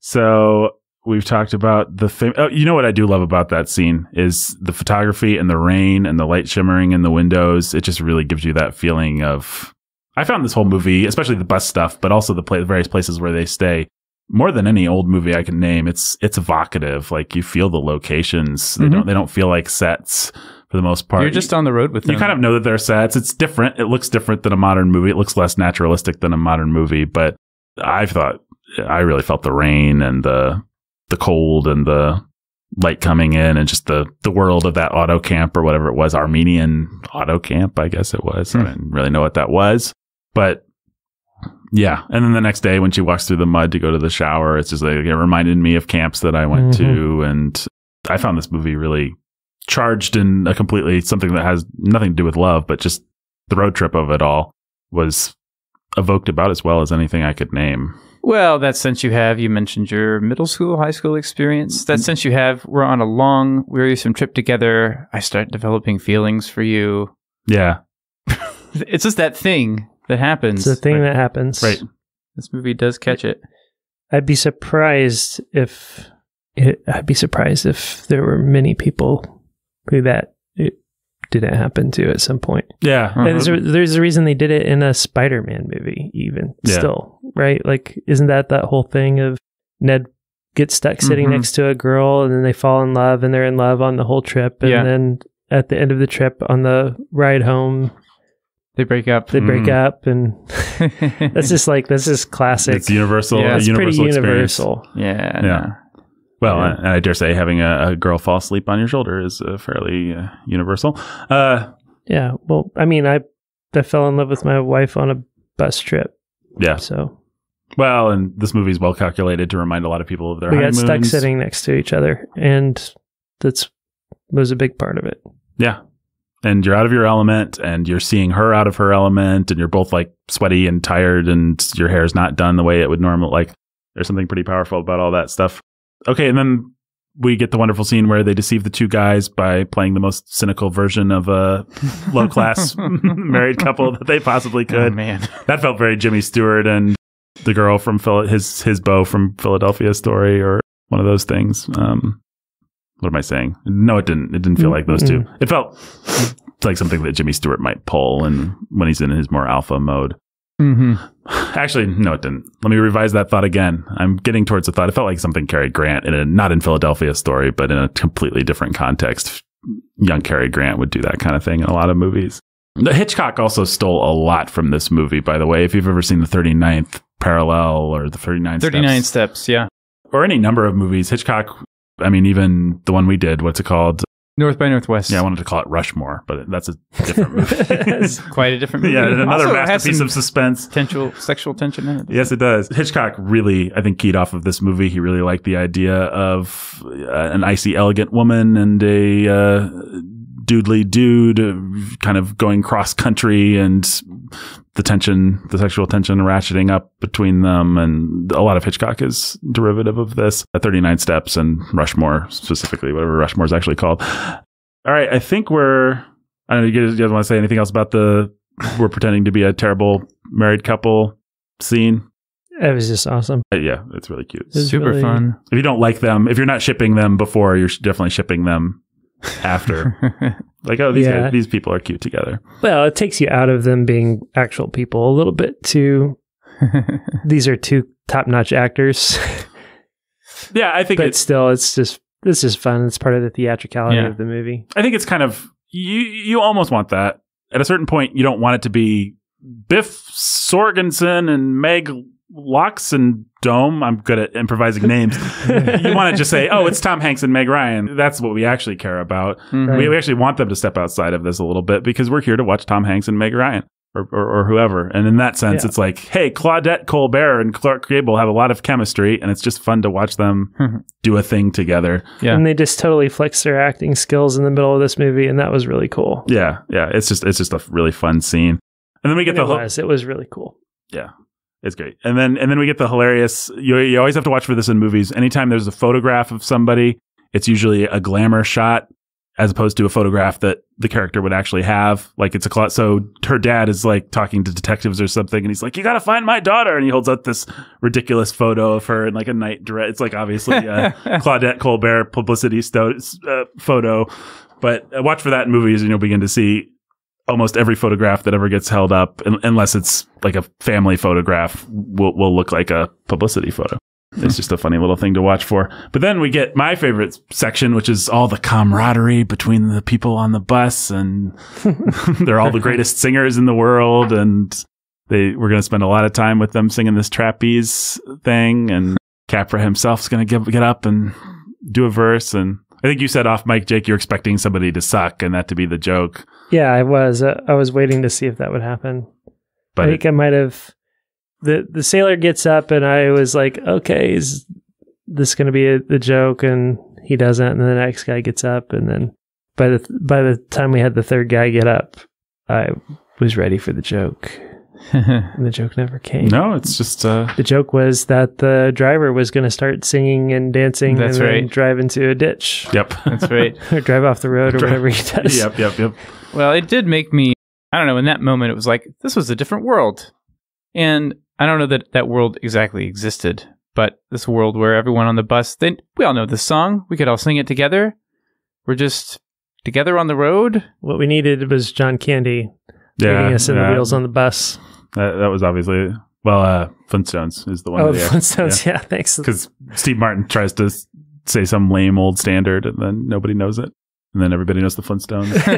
I like to believe that world existed. I like to believe that TV still didn't exist when this movie was made, and people just sat around on their porches and sang together and still had some... I believe that movie existed. We did that sort of thing on field trips. Yeah.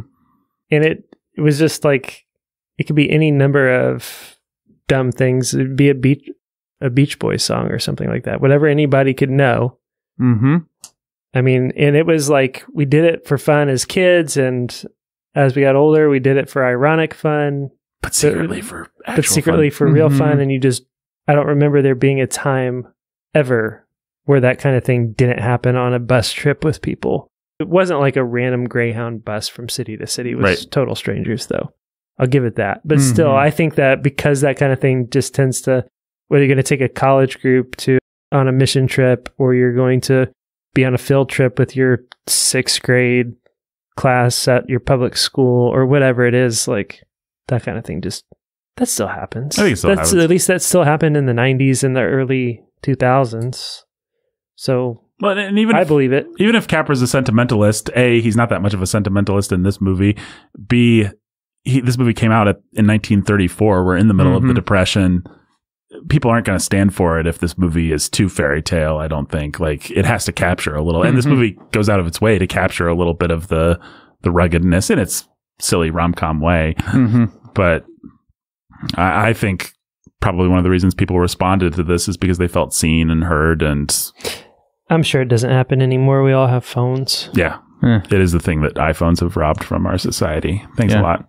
Steve. And Steve. Thanks a lot, Steve Jobs. Yeah, thanks a lot, Steve. Thanks, Steve. Yeah. Nobody's carrying you across a river. Piggyback, or not piggyback, is the key. Boy, was she wrong about piggyback. But we'll get to that in a minute. First, we have to get rid of Mr. Shapely, send him off, pull the old "I've got a gun in my pocket" routine. That's not your gun, that's a finger. No, it's not, it's a gun. Any deep thoughts about getting rid of Shapely, Ben? Why don't you show me? Get out of here, I'm not going to show you my gun. No, not really. It was just fun. Yeah, it's great. And then she feels a little bad that he did that to Shapely. I don't know. Seems like if anybody deserved it, it was Oscar Shapely. That jerk. And then he carries her across the river, and boy, does she not know what a piggyback ride is at all. My father was a great piggybacker. This is really fun. I don't know. Yeah, I really like this section of the movie. It's a lot of fun. Yeah. Now, Ben, if you were carrying a spoiled heiress across a river and she gave you guff about what a piggyback ride is, how would you put her in her place, my friend? I'd probably just keep laughing at her and telling her she didn't know what she was talking about. That's your option. You could pin her by her neck and between two branches and just let her dangle. You could throw her in the water. These are good options. Feed her to squirrels. I'll stick with my first answer. Jake, same question? I would toy with dropping her. Toy with dropping her. I would, let her slip a little and catch her, or just sort of like do a little jostle. Yeah. I think maybe Gable had the right idea, but you have to know you're going to get married. Otherwise, it's too saucy. So I don't know what I would do. Just throw her in the water and then feed her to squirrels, I guess. Got that thing again. Come on, thing. There it goes. Just throw her in the water and feed her to squirrels, I guess. Okay, then we have the hay scene, and that's about as charged as anything in the movie. Yep. Yeah. That was, pretty uncomfortable. Pretty uncomfortable. Again, I really felt like I was outdoors in a visceral way that you don't get from movies of that era, hardly at all. Yeah, same. And you're not. It's a stage. It's a stage. But yeah, I don't know what else to say about that. I guess we're getting the famous Bugs Bunny inspiration somewhere in this run of scenes. Mm-hmm. And the hitchhiking. Everybody remembers the hitchhiking. If you talk to, and I have, like, you ever seen this movie? People will say, "Oh, The Walls of Jericho," or they'll say, "Oh, hitchhiking," because people think that's funny. He mansplains to her, and then he fails to hitchhike. And then that joke is redone 1,000,000 times over. Yeah, I've certainly seen that before. I couldn't tell you where.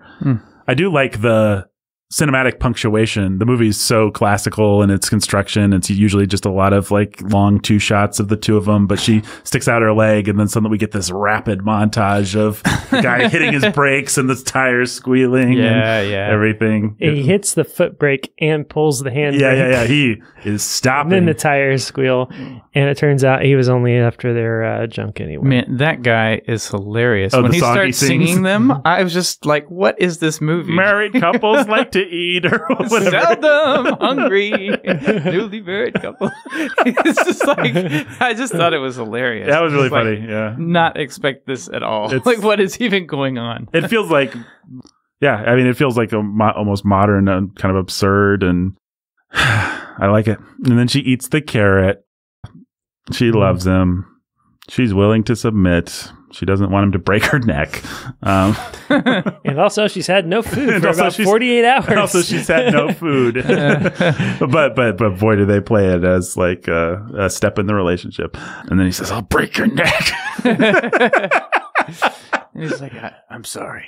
You imagine after they're married, she's like, "I'm going to ask for directions at this gas. I'll break your neck." That would be to show weakness to someone else. But then he says he's sorry. He starts to, and then they get interrupted by the guy driving off. Yeah, then they end up in the hotel, and he says, "Nights when you and the moon and the water all became one, you'll feel you're part of something big and marvelous. That's the only way to live. Where the stars are so close over your head, you feel you could reach up and stir them around." And she's like, "I love you." So, Jake, you said misstep, or did you say misstep? One of you guys said this is a bad part of the movie. I did, I think. I got that sense. Yeah, I was just like, no, it just deflated things too quick. It was... Specifically her breaching the wall of Jericho. Yeah. Her breaching the wall of Jericho, her just breaking down in tears and of swooning with romantic desire. Yeah, I will say, I think I agree. I think that comes close to being a little too cheap, a little too easy, a little too weighted on the fantasy of being Clark Gable. Like, let's make the woman should make him work for it a little bit more. Well, I think it is those things, and it's of a piece with it's just how the movie wants it to be. If you're Clark Gable, the women just fall in your lap, and right. I think that's part of it. Yeah. But I also think that there is a counter argument, which is, what's he supposed to do with the married woman while maintaining any kind of respect of the audience or the woman? I think as a plot point, it's pretty necessary. That's a good point. Yep, I agree. I also think, again, insofar as it does work for me and sitting there watching it with my wife, it's just us having a fun time replaying little elements of our relationship. Who's going to give when and what, and so it's not so much about will Clark Gable win her as he's already won her, and it's just about timing and negotiation, which is what a lot of us have a sweet period of our life that we remember where that was the case. And a movie like this stirs it up in a fun way. Okay, then I don't know how much we need to talk about the end of the movie. It's just the plot. Suddenly there's a plot and it kicks in, and it's a plot that we're downstream of and have seen a million variations on now, many of them keying off of this movie. I don't know. What do you guys think of Act 3? The dad's fun. I mean, he doesn't have much of a character that follows from his setup. Yeah, but he was just fun. I mean, if you're willing to buy the idea, he always knew what was best for his daughter. He was just a little bit stupid in the way he carried it out, but now he recognizes an opportunity to, I don't know. He understands within meeting Clark Gable once and Clark Gable yelling at him. Aha! Clark Gable treating him with contempt and meanness. Yeah. He's like, wow. Oh, this reminds me of how I treat my daughter. Yes, that's right. I need her to be with a man just like me. So maybe it works even better than the movie means it to work as a realistic portrayal of a character. I think it works worse than the movie means for it to work.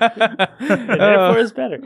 Yeah, I like the idea that everyone has contempt for the idiot pilot. He does nothing to establish him as an idiot. No, I just like it's worse even than Philadelphia Story. Where the guy's like, I can't ride a horse.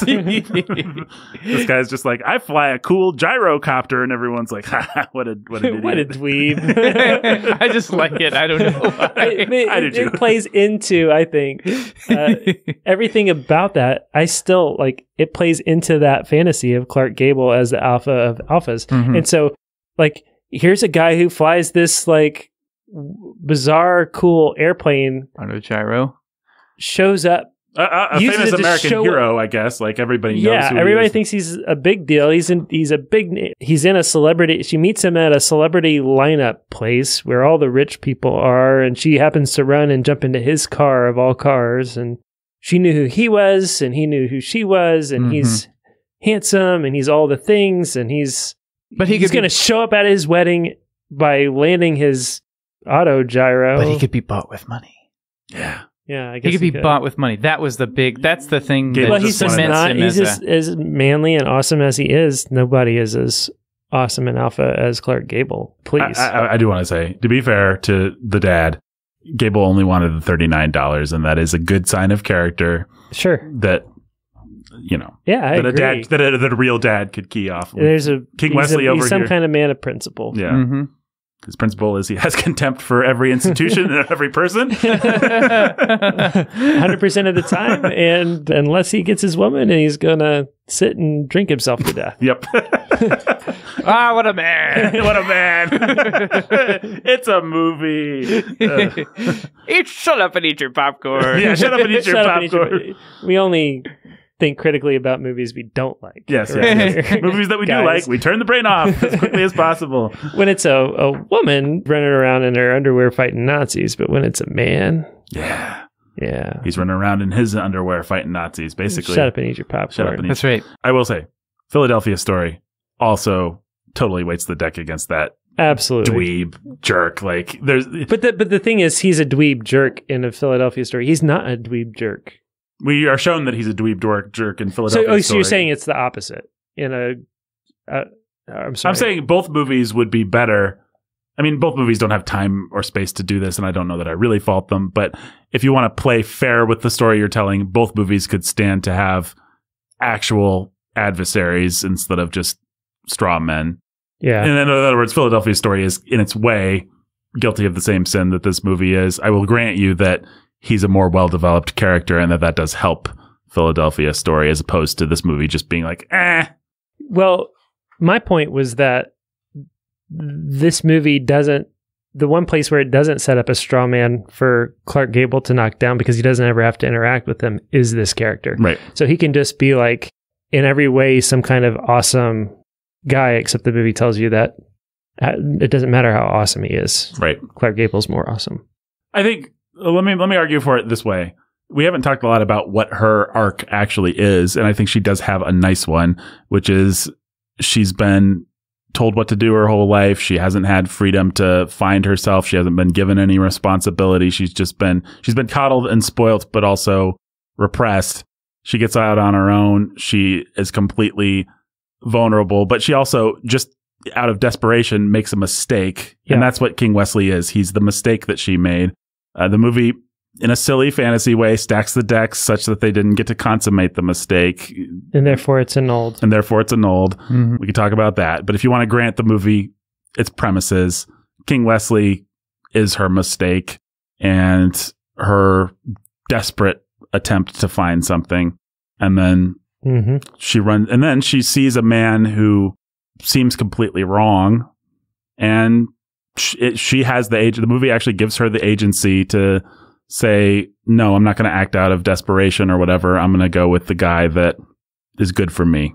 It's very simple, and it's so simple. I mean, it's nothing profound about it, but it's a nice arc for her. Yeah, and I agree. And then when you look at it that way, King Wesley makes about as much, like he does his job. I don't know that the movie gains by fleshing him out, actually. Right. Unless the only thing it really gains is you pad out an already too long third act where we're just... Yeah. I mean, all that it does is it gives enough context that King Wesley is some kind of superficial climber. Right. And the proof is he is bought with money. Right. At the end. He doesn't care about love so much. Right.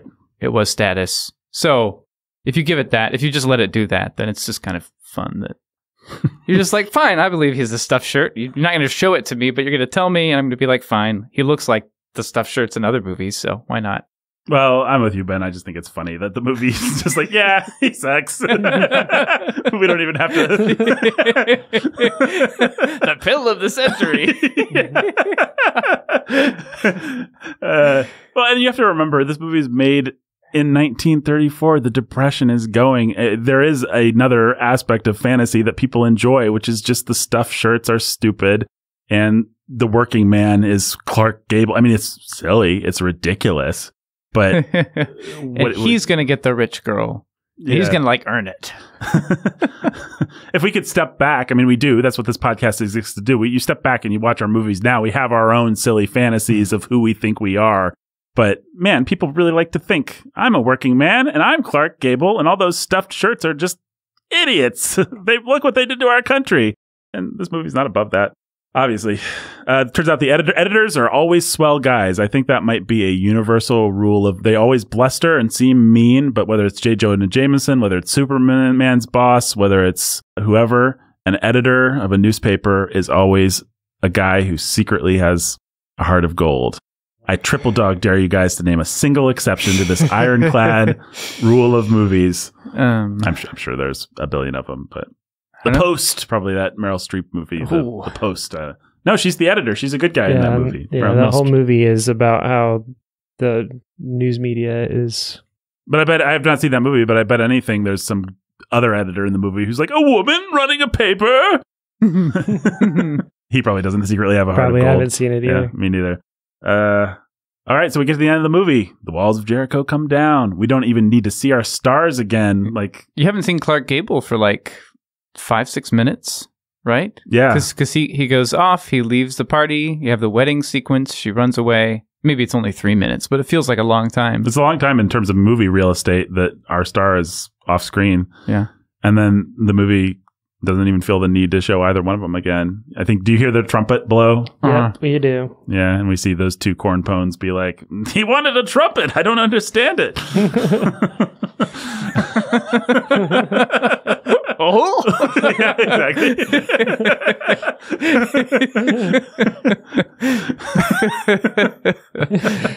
Well, then that's where it gets like, well, she asked me for a blanket and he asked me to buy some rope and a trumpet. Yeah, this might be a what are they going to do with a rope and a blanket and a trumpet?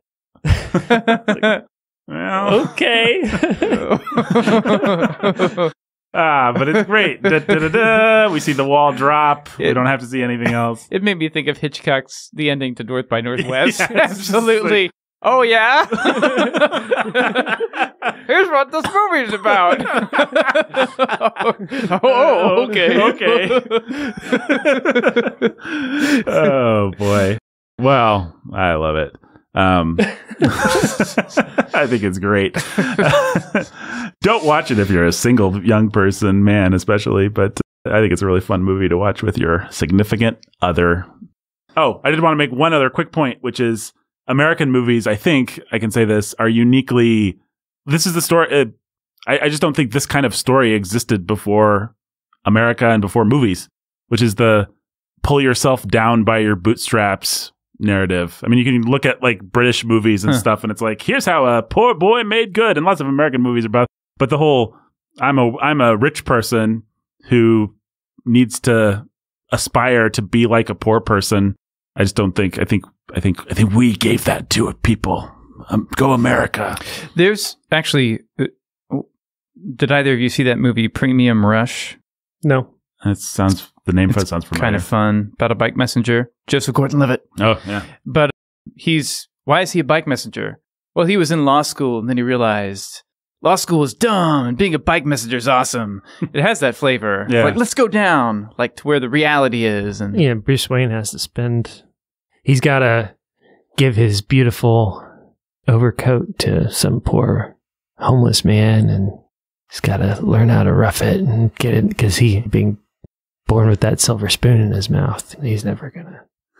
I didn't do the research to be able to really back this up, but it feels like a uniquely American conceit. The rich person who makes good or self-actualizes by being poor, essentially. I mean, I can't think of any Dickens examples. Or simply overcoming their class snobbery. Yeah. I mean, you need class transference, whatever the word is I want. You need to be able to jump classes either down or up. Mr. Darcy could not be mobility. A pig farmer if he tried. You can't really tell that story. But B, class mobility, that's what I was looking for. B, even in Jane Austen, as rigid as she is, people will jump up, and we will enjoy the fantasy of people jumping up and people being good and deserving to jump up. But not down. Yeah, and people failing to jump up after aspiring to or thinking being caught up in the romanticism of thinking you can help somebody. Right. Yeah, exactly. Yeah. In the other great Jane Austen movie. And another great taming of the shrew story. I like to think that Jane Austen wrote books instead of made movies. Yes. I like to think that she made movies, so one of us is right, but who knows? Audience, you decide. Call 1-800-SANITY phone. and then write us an email and tell us what happened. yeah, exactly. Sanity phone isn't even the right number of digits, but go ahead and call it. See what happens. And do let us know what happens if you do that, please. Listen, Ben, how many carrots out of 14 do you give to It Happened One Night? I think I give it 12. 12 carrots? I think so. And you're deducting 2 carrots. Why? Well, it's uncomfortable enough. It's sexual enough that, I don't know. I feel like I should deduct some carrots somehow. I enjoy it. My wife liked it. I can't really tell you why. It's just an intuitive measurement. It's unsophisticated enough in its way. Gauche. Sure.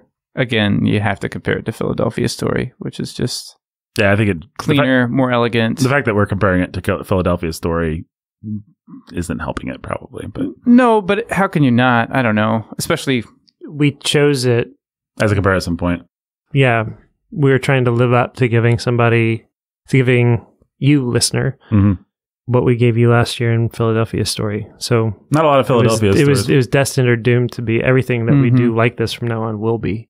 I think next year we just have to do Quiet Man because it's such a reference point. Yeah, like we just need to talk it through. Yeah, I don't know why else. I mean, I probably like it more than Philadelphia Story. Like I liked watching it. It's just fun. Yeah, more fun to watch with my wife than Philadelphia Story. Philadelphia Story, especially the end of Act 2, just goes on for so long with Tracy Lords in the swimming pool, and she's making this speech and then that speech and then having that it's just kind of interminable, even though I do love it, and obviously it's a classic. Jake, how many carrots? 12. 12 carrots? Yeah. You don't want to deduct any more just because you didn't like it as much? 12 was when you threw the number 14 out. I was surprised that Ben and I hit the same number, but that's but deduct for opposite reasons. Because it's lacking a certain kind of sexual charge and verve, but still a lot of fun and enjoyable. And yeah. Well, I feel like I have to give it 14 carats just to be the 14 carat guy. I mean, that's what you want out of a diamond, right? How many carat? No, gold. Well, I don't know anything about jewelry at all. I can't. You want 24 carats. It just depends on what you want. But if you're like a rich person that can have anything, what's like don't you want more? Isn't more carats better than less carats? Bugs Bunny would think so. Clark Gable would think so. Yeah, you want all the carats. Claudette Colbert doesn't want a single carat until she does. I will give this movie 14 carats. You know, if you're the appropriate person to watch it, then it's a 14 carat thrill ride. You put that on the poster, Capra. Sanity at the Movies says, It Happened One Night. 14 karat thrill ride. Yeah, I love it. I admit, I don't think I necessarily really disagree with any of Jake's criticisms. For me, they're more just descriptions of a movie that I think is fun and romantic and all the things. And insofar as if you want to argue that Clark Gable's a little toxic, it's just fun. You can have a lot of fun with that when you're sitting there with your wife and she's nudging you in the ribs because Clark Gable's such a card. It's fun. So I think it's a 14 karat fun, delightful movie. I think you probably will enjoy it if you watch it with your spouse for Valentine's Day, which we're already past. But hey, every day is Valentine's Day in the Albertson household. That's what my wife is always telling me. Ben, any other thoughts? No other thoughts. No other thoughts. Jake, any other thoughts? I should say no. I did have one just now. Do I say it and then I'll cut it out if it's... I think what robs it of romance for me is the lack of give and take, or feel of give and take. That's all. That was sort of my thought just now. She's not as fun to fight. And the triumph is therefore cheaper. I don't know. Just a thought that I had. Yeah, no, I'm leaving that in. I think that's an interesting thought. I think for me, she's fun to fight. Yeah, I don't know. I think the movie could have given her a few more victories and not have her breach the wall of Jericho when she does. But if my comparison point is Maureen O'Hara or Katharine Hepburn, then... Yeah, I don't like either of those women. Well, I like Maureen O'Hara. I like Maureen O'Hara. Maureen O'Hara is actually the one that's kind of the most attractive of all three of them. Right. Attractive in the sense I wonder if The Quiet Man doesn't split the difference. That's what I'm wondering. It's been a long time since I've seen it. I've never seen it. At least in my mind, it does. But I think we'll have to litigate that. In my mind, it does. Some other time. And I think everybody lumps The Quiet Man in with McClintock, which is the cartoon version, but not fair. Not fair. So much so that people, I've heard more than one person say, "Oh, The Quiet Man, the one where he spanks her." No, he doesn't. That doesn't happen in The Quiet Man. You just made that up. You Mandela affected it because that's what you think happens in all John Wayne movies, but actually it only happens in McClintock. Here's a stick to beat the lovely lady. Yeah, it's got that. Does happen. That does happen. I mean, it certainly plays with Thanks. that. It plays with that dynamic, but I think it actually plays with it in a pretty fair way. But we'll litigate that a year from now. All right.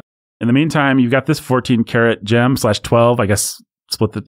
What do you call that? Where you put the numbers together? And, average it. Yeah. The average would be a 13 karat movie.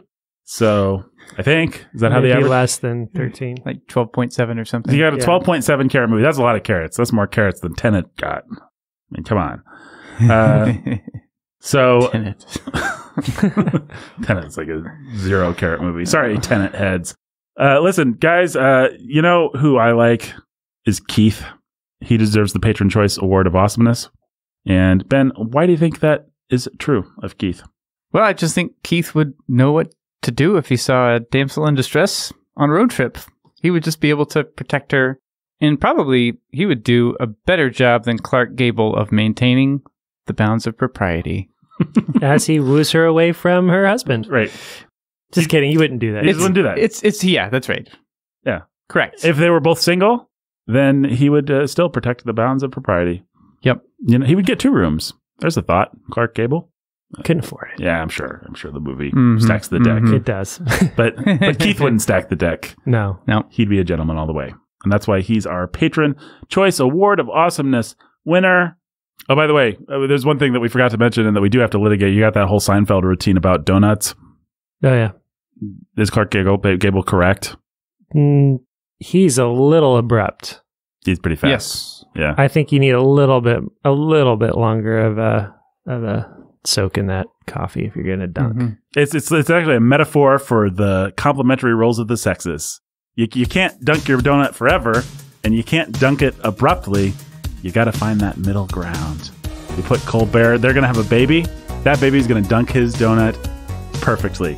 Until next time. Frankly, my dear, I don't give a